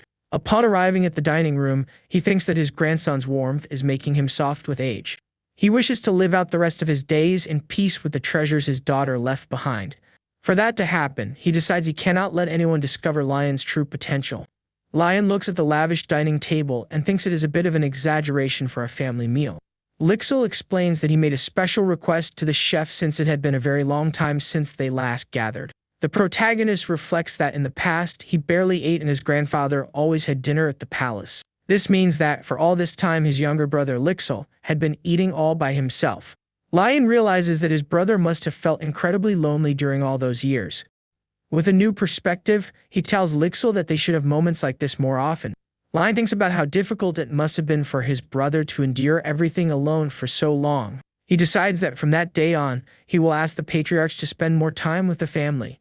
With a determined smile, the protagonist promises himself that Lixel will no longer eat alone. At that moment, Patriarch Astri arrives in the dining room, joining his two grandsons. He sits at the table and invites the young men to begin the meal, and everyone agrees. The sound of silverware on the plates marks the beginning of a family dinner after a very long time. The patriarch asks Lixel about the progress of his duties, and the young man assures him that everything is in order. An awkward silence takes over the table as they eat, with nothing left to say. In his thoughts, Lion gets annoyed by his grandfather's cold attitude, as he didn't even ask about his health. He realizes that this isn't the mood his brother wanted and decides to break the ice. Lion then directly asks his grandfather if he has ever created any fabric for his mother. The patriarch stops eating, takes a sip of wine, and replies that he does not know what he is talking about. The protagonist smiles, realizing that, just as he imagined, talking about his mother makes his grandfather uncomfortable. Calmly, Lion begins to recount that he met a tailor and found a unique fabric in the castle. He asks if Lixel remembers the glowing fabric, and the younger brother confirms that he does. The young man continues, saying that the tailor told him a young lady used to love that fabric. Lion concludes that, since the fabric is identical to the family's, he figured the young lady was his mother. The patriarch falls silent, and Lixel thinks that the topic of their mother was what the family avoided the most. The atmosphere in the dining room becomes heavy, with visible tension between the grandfather and the grandsons. In his thoughts, Lion reflects that you cannot bury the past and ignore it forever. He decides to use the family clothes as an excuse to mend the relationship and start a conversation. The patriarch then breaks the silence, addressing Lion in a serious and direct manner. He confirms his grandson's suspicions and reveals that he was the one who created that fabric. Surprised, Lion asks for the reason, and his grandfather stands up from the table to explain his story. He says that, as a father, it was only natural to worry about his only daughter and want to protect her. The patriarch shares that he created a magical fabric with protective enchantments to look after her. With a distant gaze, he is surprised that the fabric still exists after so much time. Lixel listens to the story and thinks that the fabric was meant for Lion's mother, feeling deeply moved. The patriarch notices that Lixil has always been curious about his mother and feels guilty about his loneliness. Lion then reveals that he plans to use the fabric to make the garments for the ceremony, and his grandfather approves. The protagonist takes advantage of the moment and asks when the patriarch will be free for a visit from the tailor. The grandfather gets confused, and Lion explains that he will also have to wear one of the outfits with them. Lixil supports the idea and suggests bringing the tailor to the mansion to make things easier for their grandfather. The patriarch finally agrees and says that, since Lion is in charge, he will follow his lead. With his grandfather's permission, Lion thinks with relief that he won't have to worry about his poor taste. He smiles because now he can relax and focus entirely on the preparations for the ceremony. From that moment on, all the preparations for the big event began to run smoothly. Thanks to Andrew's visits, the production of the formal clothes for the family was going perfectly. The decoration of the entire mansion for the ceremony was also on schedule and looked more beautiful by the day. With the support of his grandfather and Lixil, the protagonist suddenly found himself with absolutely nothing to do. But thanks to all this free time he gained, Leon was able to dedicate himself to a new activity. He managed to focus all his time on learning the tailoring skill, but something felt wrong. As he sewed, he thought he should have received a system notification by now. A window appeared only for his proficiency level, but the tailoring talent was not unlocked. He didn't understand the reason, as he did a decent job even without using a sewing machine. With a bad feeling, a terrible doubt began to cross the protagonist's mind. He despairs over the possibility of simply being someone with no talent for tailoring. Trying to calm himself down, he thinks that if he lacks talent for something, it would more likely be in the kitchen. The young man wonders what the difference is between cooking and sewing, whether it is the tools or the mentors. Completely frustrated and without answers, Leon screams and wonders what the real problem is. At that moment, the maid Elvia enters the room and lets him know that Andre is there to see him. Lion asks if the clothes are ready, but Elvia says the tailor's expression looks strange. The protagonist gets worried, and the maid confirms that it looked like something went terribly wrong. Elvia finishes speaking, saying that the situation seemed truly awful and concerning for the tailor. She mentions that she took Andre to the reception room and asks if the young master would like to see him. Upon opening the door to the room, Lion asks what is wrong but is caught off guard by the scene. A brilliant light and incredible setting leave him completely speechless for a moment. The reception room had been transformed into a luxurious tailor shop, leaving Lion shocked. He doesn't understand how Andre brought all of that by himself and sees no apparent major problem. Lion then finds the tailor in the middle of the room and says he was waiting for him. Andre shows one of the suits and asks if the young master would like to try the piece on. The protagonist begins to get dressed, adjusting the white jacket with purple and gold details. He looks at himself in the mirror, and a system window reveals that the suit is a 3-star work. Lion notices that Andre does not look happy and asks if something is wrong, and the tailor confirms it. A quest window pops up, stating that something is missing from the suit, and he needs to figure out what it is. Looking at his reflection, Lion suddenly realizes what is missing and gets an idea. He points to his own neck and says he feels that part of the outfit looks empty. Andre explains that the suit is complete, but it lacks a focal point, like a tie or a scarf. The protagonist understands that he needs to think about these details and begins to plan the accessories. He decides that his grandfather will wear a tie and that, for Lixil, a body would be better. Andre then approaches and says he needs to ask a favor of young Master Lion. He asks for Leon himself to put the finishing touches on the family suits by adding the embroidery. The protagonist is completely shocked by the master tailor's unexpected request. Andre offers to teach him everything, but Lion interrupts him, still surprised by the proposal. Lion is shocked and says it would be disrespectful for him to alter the work of a master like Andre. He asks if there is a good reason for the tailor to take such a risk and asks for something like that. Andre reveals that while taking the patriarch's measurements, he discovered that Lion's mother was one of his clients. In a memory, the tailor recalls how Lion's grandfather thanked him for his work. Andre looks at the patriarch and realizes how important that conversation had been to him. He understands that both in the past and now, making clothes for the ones you love means a lot to the Lord. The tailor explains that, since the fabric was made by the grandfather, the finishing touches need to come from Lion's hands. He says this adds something that not even a master tailor could put into the piece. Lion realizes that this is not an easy decision for an artisan who takes pride in his work. With Andre's trust, the protagonist accepts the challenge and promises to give his best to the task. Andre invites him to sit down and start deciding on the details and designs of the pieces. The young man sits at the table and says that, actually, he already has an idea in mind for the outfits. He draws a body for Lixil and a tie for his grandfather, and Andre thinks the idea is excellent. The tailor then asks what kind of design Lion himself would like to wear to the ceremony. The protagonist says he will decide later, and Andri suggests they start practicing with a tie. Andri explains the parts of a tie, showing how every detail is important for the final shape. Lion laughs at the terms and jokes not to talk about swords in front of his grandfather, who does not like the subject. The young man asks if he uses interfacing, and Andri says it is not necessary with that silk fabric. He explains that the high-quality fabric keeps its shape perfectly when it is ironed. With an excited and energetic smile, Andri declares that they are ready to begin. Sometime later, the 3 suits for the ceremony are displayed on mannequins in the workroom. Lion holds his first attempt at a tie, which the system calls overly ambitious. Andri suggests they move on to embroidery, and Lion says he wants to incorporate the family crest. He draws leaves connected to a branch, symbolizing that the family will always be united. Andri is impressed by the deep meaning and agrees to embroider with that idea in mind. The tailor explains that texture is the most important part to make the embroidery look natural. Lion understands that he needs to practice, so he asks for 3 days to finalize all the work. With a proud smile, Andri says he completely trusts the young master with the task. Days later, Lee analyzes a simple tie he made, thinking about how he sewed non-stop. He mentions that he used all of Andri's practice patterns and even started drawing his own. The protagonist reveals that he purposely did not use the magic kit so he could improve his skills. A system window shows that his tie has improved a bit, but he still thinks it is not easy. With his shoulders and eyes aching, Leon stretches, feeling the fatigue from the hard work. He stands up and looks at the piece of clothing on the table, with an exhausted expression on his face. But his determination returns, and he tells himself that he cannot give up now that he is getting the hang of it. Suddenly, while holding the fabric tightly, something different happens in his hands. A system notification pops up, announcing that a new tailoring talent has blossomed.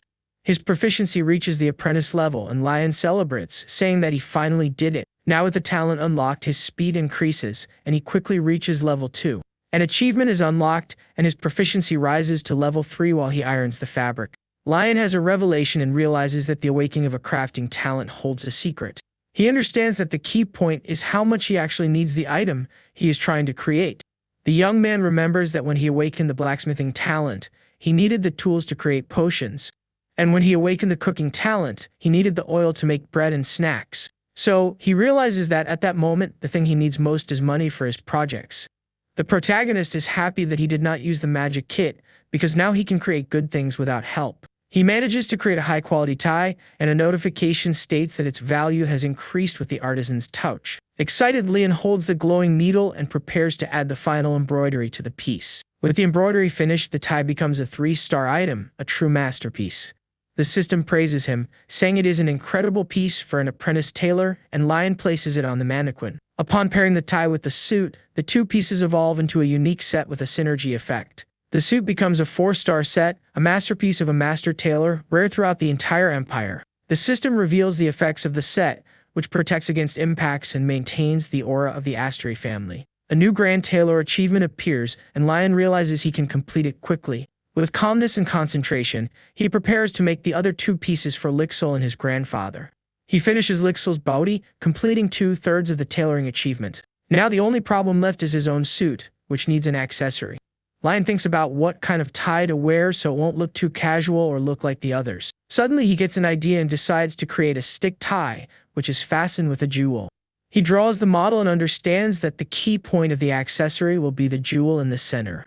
The young man goes to a jewelry box and begins to search for the perfect stone for his creation. He rummages through the jewelry his grandfather used to wear and finds a purple stone that catches his attention. Lion holds the jewel and realizes that its color is exactly the same as his family's eyes. He fastens the jewel to the tie and the accessory glows, finishing the suit perfectly. The Grand Tailor achievement is unlocked, and the system rewards him with 15,000 shillings. Surprised, Leon sees that he also earned a bonus of 10,000 shillings for his impossible achievement. With the extra money, he finally unlocks the system shop and gains 25,000 shillings all at once. Excited about the new shop, he prepares to explore but is interrupted by a shout. Lixil bursts into the room and asks why Lion is still suing, since the ceremony is the very next day. The younger brother says he heard that Lion stayed awake for 3 consecutive days and worries about him. With a dark look, Lixil demands that his older brother go to bed immediately. Elvie enters the room, agrees with Lixil, and throws Lion over her shoulder to take him to bed. The protagonist screams and begs to take at least one look at the system shop that just opened. The scene changes to the next day, showing Castle Astri preparing for the grand ceremony. Now ready, Lian walks down a corridor with Elvia, and she compliments how handsome he looks. The maid says that the tie in particular suits him very well, and Lian feels relieved. He thinks that all his hard work was worth it, even though he fainted from exhaustion the day before. Elvia looks at him with a mysterious smile, keeping her thoughts to herself for a moment. She reflects on how time flies, remembering when Lian was just a sick and fragile baby. At that moment, Lixil approaches and asks if his brother managed to sleep well during the night. Wearing his new suit, Lian meets Lixil in the corridor and asks if he was waiting for him. The younger brother, also looking very elegant, says that from that moment on, he will be Lian's escort. Lixil then opens the large doors of the main hall, revealing the party that awaited them. The hall is packed with guests, and Lixil says that on this day, Lian is the main character. The venue is stunningly decorated, with grand chandeliers and an orchestra playing in the background. The guests comment on the luxurious decoration, saying it looks more glamorous than an imperial banquet. A man says that the rumors about the poor relationship between Marquis Patrick and his grandson seem false. Suddenly, a servant announces the entrance of Marquis Astri and the young master, drawing everyone's attention. Lian's grandfather Patrick enters the hall accompanied by Lixil, and the guests recognize them. With a confident smile on his face, one of the nobles prepares for the entrance of the honoree. Right after Lian Astri, the main character of the evening, is announced and enters the hall. The protagonist walks through the hall with elegance while the guests applaud him enthusiastically. Some guests whisper, saying that Lian does not look as majestic as Lixil. Patriarch Patrick calls Lian, who approaches and responds respectfully to his grandfather. Patrick points to a group of nobles and warns his grandson not to associate with them. He tells Lian to prepare himself mentally, as he will soon need to announce the start of the party. With a smile, the young man assures him that he will not embarrass the family and realizes that his grandfather cares about him. Lian walks toward the stage and thinks that his only goal there is quite simple and direct. He introduces himself to everyone as Lian Astri and announces that he is finally coming of age. His true objective is merely to leave a good impression of his family on all the guests. Lixil is surprised to hear his brother's speech, which thanks everyone for their presence. The younger brother wonders when Lian became someone with such a reliable image. Two female guests comment to each other, saying that the young master Lian manages to attract everyone's attention.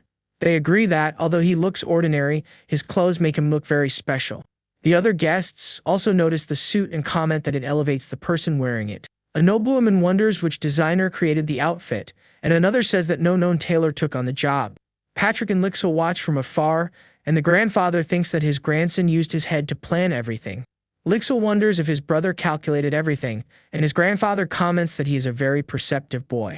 Lian finishes his speech and tells everyone to relax and enjoy the party until the next day. With a big smile, he wishes everyone a wonderful party, and the guests applaud him. Lixil runs up to Lian and congratulates him, saying his speech was truly incredible. He asks when Lian prepared everything, and the protagonist says he just kept things simple. Patrick approaches and praises Lian for showing such dignity even without having mana or an aura. With a proud smile, the grandfather says he did a good job, and Lian thanks him for the compliment. The two brothers smile and decide it is time to enjoy the banquet that was prepared. The party continues with plenty of good food and classical music, creating a very pleasant atmosphere. At a reserved table, Patrick asks Lian if he has already decided what to take to the labyrinth ritual. Lian takes a sip of wine and remembers that the items he takes can change what he will obtain. He knows that mages receive spells or knowledge, but since he is not one, the outcome is a mystery. The protagonist holds his glass and begins to think about what he will do, leaving an air of suspense in the room. With a smile, Lian answers his grandfather that he plans to take one of the potions he made himself. The patriarch does not seem very convinced, but Lixil supports him, finding the choice interesting. Lian explains that since he has no talent for magic, he will take the best item he has ever created. He thinks that even the clothes were made by Andri, so the potion is the right choice. The grandfather agrees and says that the labyrinth will teach Lian the appropriate knowledge for his skills. Then, Patrick asks one more question with a serious and direct look at his eldest grandson. He asks if Lian has any interest in politics or in becoming the heir to the family. The protagonist denies it instantly, saying he has no interest whatsoever in those things. He states that he has always believed Lixil should become the head of the family, leaving his brother touched. With Lian's answer, the patriarch turns to Lixil with a serious expression on his face. He asks if Lixil can protect his brother as if he were his own life, and the young man swears he will. The grandfather takes a sip of wine and says that, with that, the matter of succession is settled. In his thoughts, the patriarch celebrates having resolved the succession issue so quickly. He reflects that currently, the greatest threats to his family are the imperial family and a house of swordsmen. Since the imperial family is busy with their own disputes, they are not an immediate threat. The real problem, according to him, is the famous Vidennis house known for their skill with swords. The Vidennis family has just emerged from a brutal succession ritual that involved many losses. Patrick thinks that, although their situation is advantageous, it is best to avoid crossing paths with them. The grandfather turns to Lion and advises him to continue living as an Asteri and do what he desires. He says Lion can go ahead, but warns him with a serious and intimidating look. With his eyes glowing red, Patrick warns that if Lion gets hurt, he will not forgive him. The young man promises to take care of himself, and the grandfather relaxes and invites them to finish the meal in peace. Back at the party, Lion takes a sip of wine, observes his grandfather, and Lixil interacting with the nobles.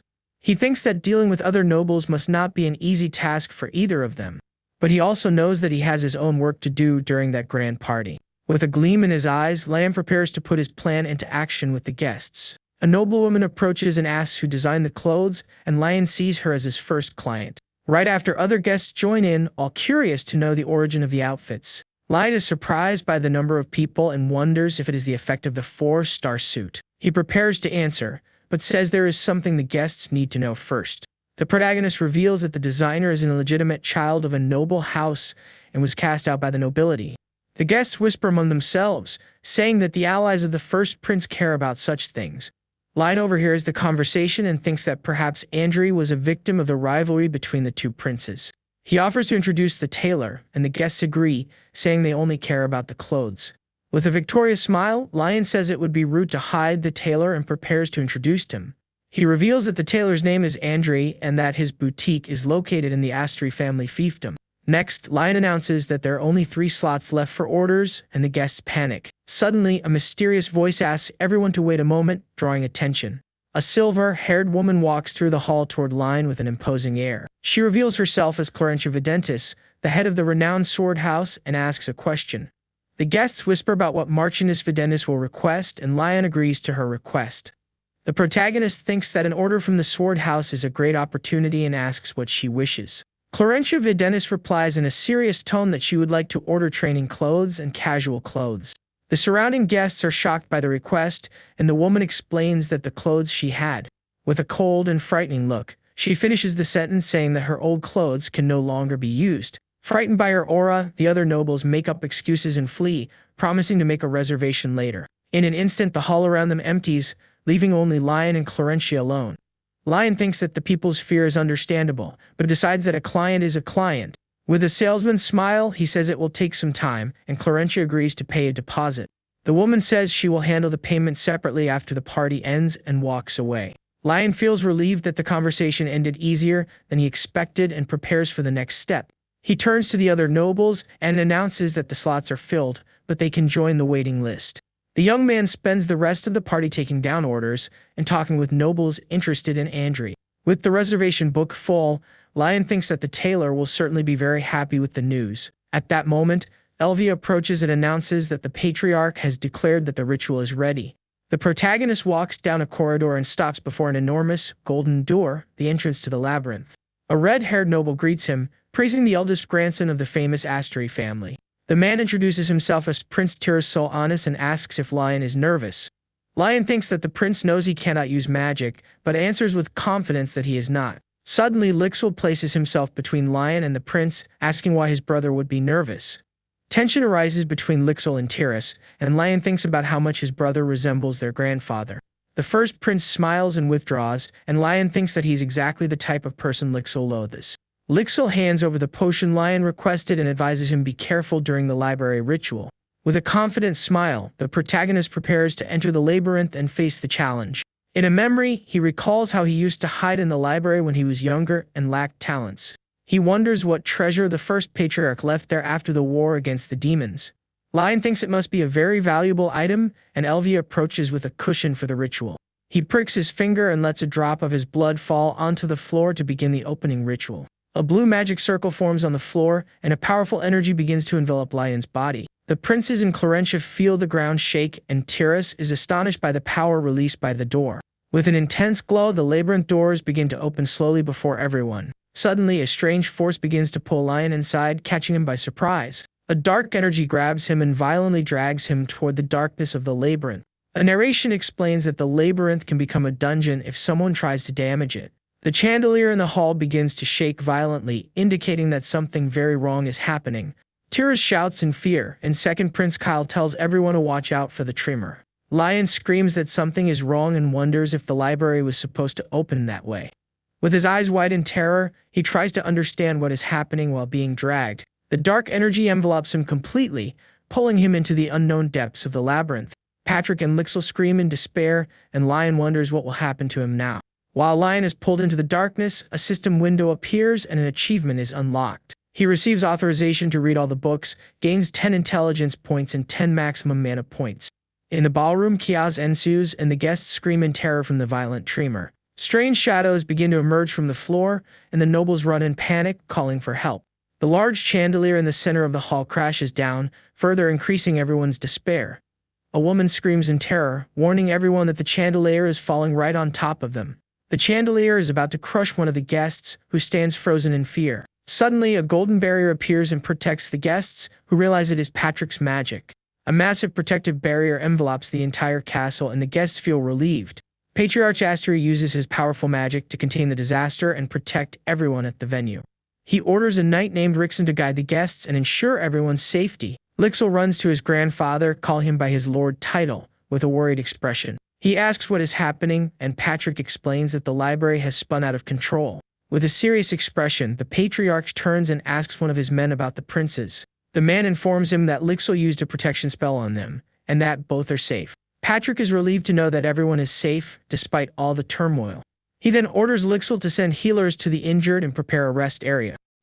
Lixel is startled when his grandfather says he will guard the labyrinth entrance and leave the rest to him. He tries to argue, saying it is too dangerous, but the Patriarch interrupts him firmly. Patrick reminds him of his duty as the next head of the family and sends him to fulfill his orders. The princes approach, concerned about the danger, but Patrick says that it is not a threat. With a commanding tone, he orders Lixel to go immediately and tend to the injured guests. First Prince Terra says he will help, and Lixel agrees, saying that Lion will be fine. With a heavy heart, Lixel looks at the labyrinth door and whispers his brother's name. The three walk away, leaving Patrick alone in front of the unstable labyrinth entrance. The grandfather thinks that the labyrinth is unstable and fears that Lixel might also get caught in the chaos. Suddenly, a voice interrupts him, asking why he is still standing there during an emergency. Patrick turns and sees Clarentia Viden is standing there and asks why she did not evacuate. The woman stares at him and says he seems completely certain that Lion is still alive. She comments that he acts as though he already knows how all of this will end in the end. The Patriarch is surprised by her perception, but the woman offers to help him. He asks for the reason, since it would be more beneficial for her family not to get involved. Clarentia explains that she ordered clothes from Andre, and that she hates when her plans go wrong. She turns and says she will stay nearby and wait for events to unfold. Elvia appears beside Patrick, and the two watch Clarentia walk away in silence. The Patriarch comments that the young head of the Videntis house has a remarkable perception of things. He then turns to Elvia and orders her to create a barrier around the labyrinth. The maid obeys, and a purple barrier rises, preventing any information from leaking out. Patrick takes out an old pocket watch and says they are going to restore the exterior of the labyrinth. With a determined look, he says that, this way, they can create a chance for Lion to escape. In a beautiful field of flowers, Lion hums to himself, enjoying the scenery. He watches a blue butterfly land on a flower, appreciating the calmness of the place. But in his thoughts, he feels frustrated because the labyrinth achievement was unlocked. The problem is that he has no idea how he managed to complete the labyrinth challenge. He stands up and begins to think, remembering how the labyrinth worked in the game. The young man realizes he is in the reward collection area, and since the labyrinth is completed, he is safe. In the game, one simply had to click yes to break the illusion, but now he does not know how to collect the prize.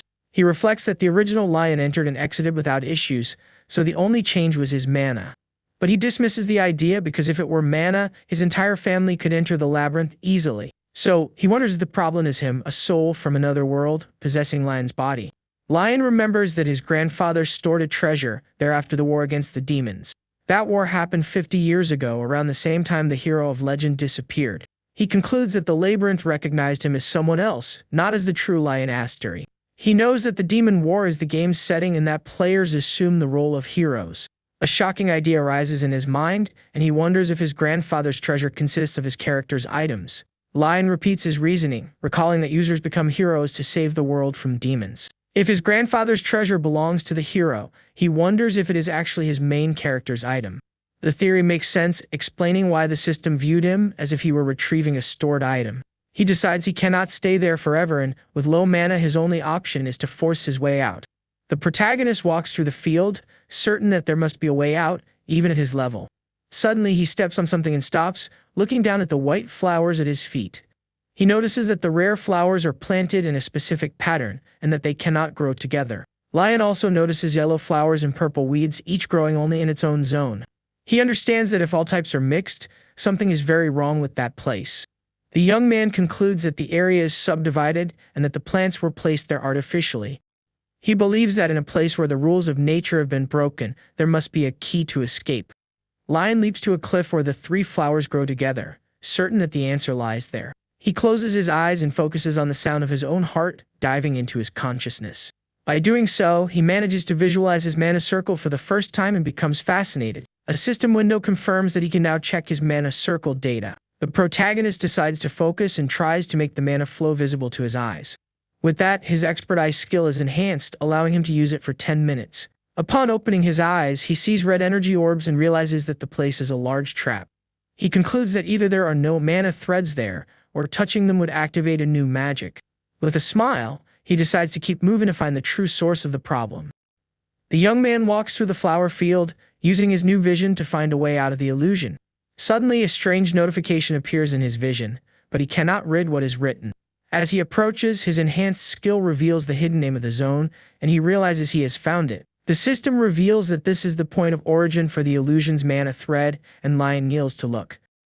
He understands that he needs something to rid himself of the mana thread, and decides to take a look at the system shop.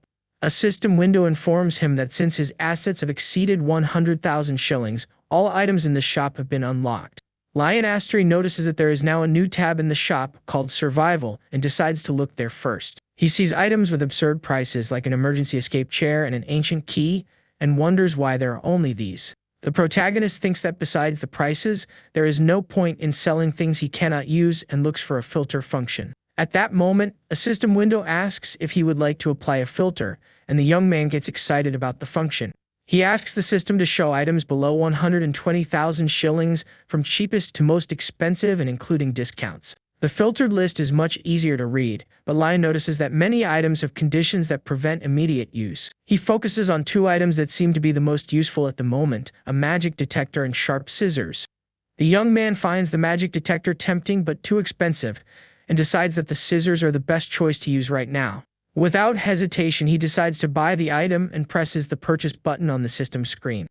The purchase is confirmed and the scissors are now permanently bound to him, though he regrets seeing his shillings vanish so fast.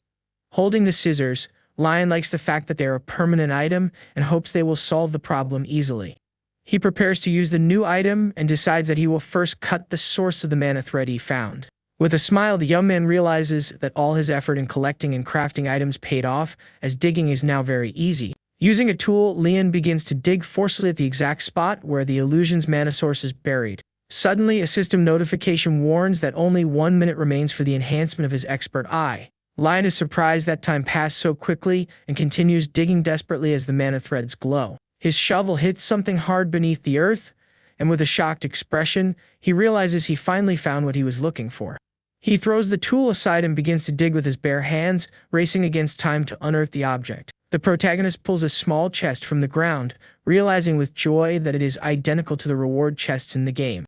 With only 10 seconds left, he readies himself with the scissors to cut the mana threads binding the chest. With a swift and precise movement, the scissors cut the blue energy threads coming out of the reward chest. As soon as the skill ends, the chest floats in the air, glowing intensely, and Lion celebrates having made it in time. A system window appears in the air, asking if he would like to claim the reward, and he confirms right away. The system informs him that the item will be rebound, stored in the inventory, and cannot be checked in the current location. Unable to see the item, a new message states that story mode will begin and that this memory cannot be skipped. Lion panics without understanding what story mode is or what is about to happen as his vision goes dark. The scene changes to a large hall where Lion stands before an enormous door, surrounded by other men. Marquis Patrick Astri asks Lixil if he handled the damage control well, and Lixil confirms that everything was hushed up. Lixil continues the report, saying he secured promises of cooperation from the two princes and the Videntis family. Patrick thinks that this way the rumors won't spread, and that the first prince's incompetence was useful this time.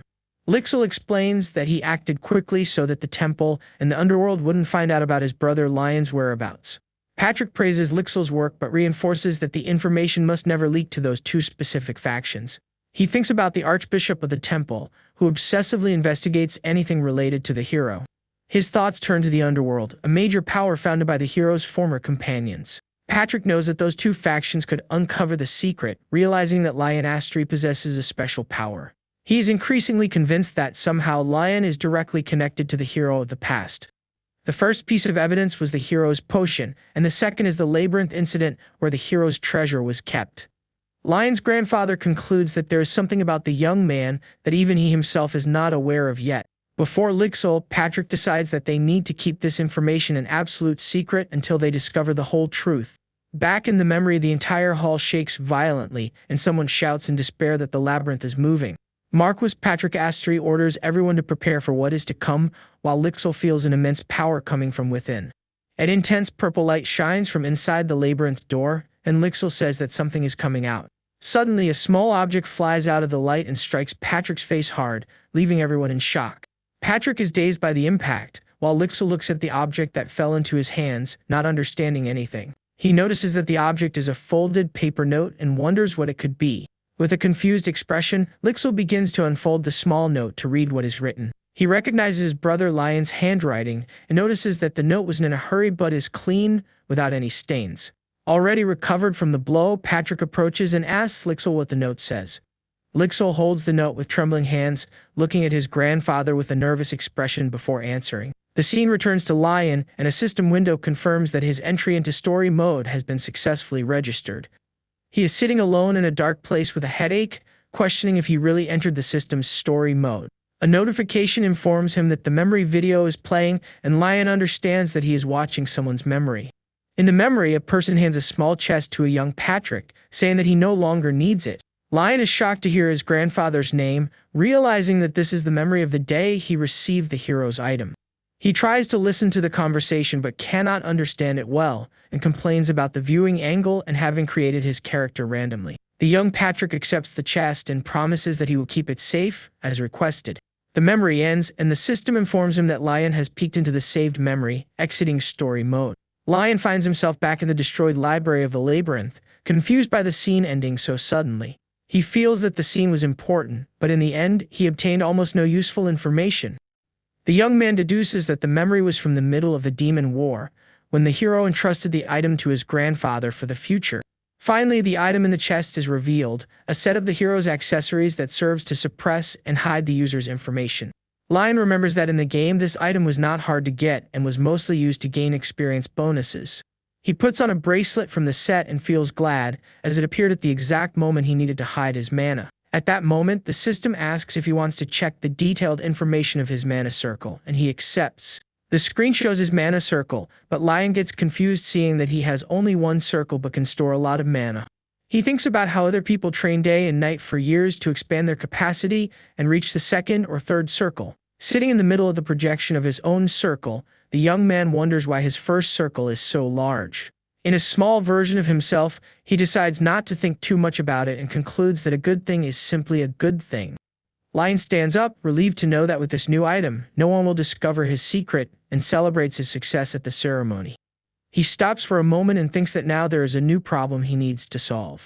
The problem is that, despite everything, he is still trapped inside the labyrinth, which is completely destroyed. The young man decides that he must first look for a way out and approaches one of the books fallen on the floor. A barrier prevents him from advancing, stating that access is denied without the master's permission, who is now Lion himself.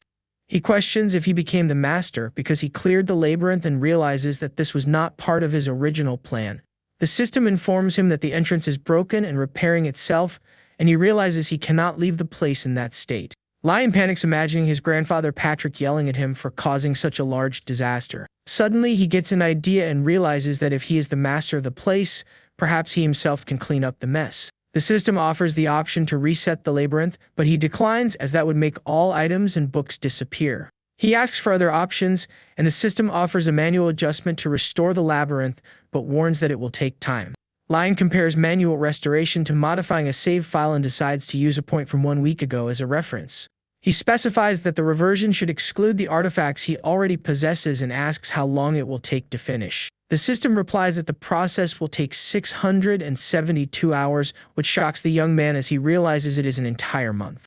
The protagonist asks if he can at least walk around the labyrinth while he waits, and the system confirms that the master can go anywhere.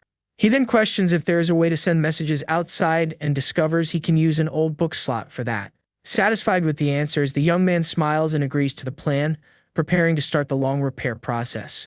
Lion gives the command to begin the restoration, and a large magic circle of green light forms around him. The magic begins to work, and the books and structures of the library begin to fly and reorganize themselves into the right place. Seeing the process begin, Lion asks the system to send him to the final area of the labyrinth so he can wait there. In an instant, he is teleported to a beautiful field of flowers, finding the new master function very interesting. Now the young man faces the new challenge and realizes he needs to find a way to survive in that place for a month. Looking at the scenery, he is surprised to notice a huge body of water and wonders if that is a lake. He is impressed that such a large lake exists inside a labyrinth, but feels relieved that it does not seem dangerous. A system window gives a scientific explanation about life in the lake, and Lion asks for a simpler and easier to understand version. The system explains that there are edible fish and crustaceans, and that there is only a single rare level fish in the entire lake. Next, a new notification informs him that fishing in the lake has been unlocked by his authority as the labyrinth master. He worries about not having a fishing rod, but soon remembers that he has exactly what he needs for the situation. Shortly after, a fishing bobber floats in the calm, crystal clear water of the lake while the young man waits patiently. Sitting comfortably in a chair, he is grateful to have found fishing equipment in the shop despite the steep price. He has already caught some small fish and is relieved that he won't need to eat the bait to survive in that place. With the gentle breeze and the view of the lake, the young man relaxes, certain that at least he won't starve during that month. Suddenly, the bobber is pulled forcefully underwater, startling Lion with the unexpected strength of the tug. He stands up quickly and holds the rod firmly, feeling that the fish on the line is very different from the others he caught. The fishing rod bends drastically with the weight and power of whatever is on the other end of the line. The young man realizes this is no joke and that it could be a truly large fish, so he begins to reel in the line slowly. With an excited smile, he fights the fish, taking care not to rush and end up losing the big catch. With one final tug, he manages to pull a huge purple fish out of the water, and the system congratulates him for catching a labyrinth carp.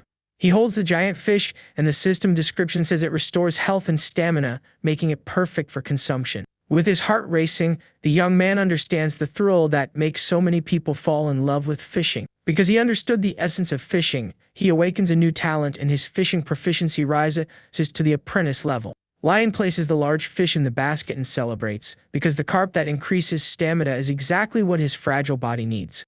Looking at the beautiful field of flowers around the lake, he decides that the first thing to do is to set up a place to cook. He takes out various camping and cooking items from his inventory, such as tables, chairs, knives, pots, and seasonings. The young man sets everything up near a tree and comments that those items were meant for Lixel but ended up being useful for him. While organizing his things, he finds a small item in his alchemy kit that he does not recognize. The item is a magic flint, a free gift from the system that allows lighting campfires with much greater ease. With just a strike of the magic flint, a strong and vibrant flame instantly arises, ready for the campfire. He admires the campfire crackling under the evening sky, feeling that the fire makes the environment much more comfortable. With everything ready, Lion approaches the wooden table to begin preparing the large carp he caught. He holds the fish carefully, preparing to remove the purple scales and begin the outdoor meal. He decides that a primitive roast is the best option, and the system informs him that the fish's innards are not fit to eat. However, the same window says that the innards are a perfect ingredient for alchemy, and Lion decides to seize the opportunity. Without a second thought, the young man throws the carp's innards directly into his large alchemy cauldron. The cauldron begins to heat up by itself as soon as the ingredient enters, and the young man finds this automatic function very convenient. While the alchemy takes place, he prepares several skewers with vegetables and other foods, thinking that everything tastes better this way. Carefully, he skewers the fish with the head facing downward, explaining that this helps the excess oil drain away.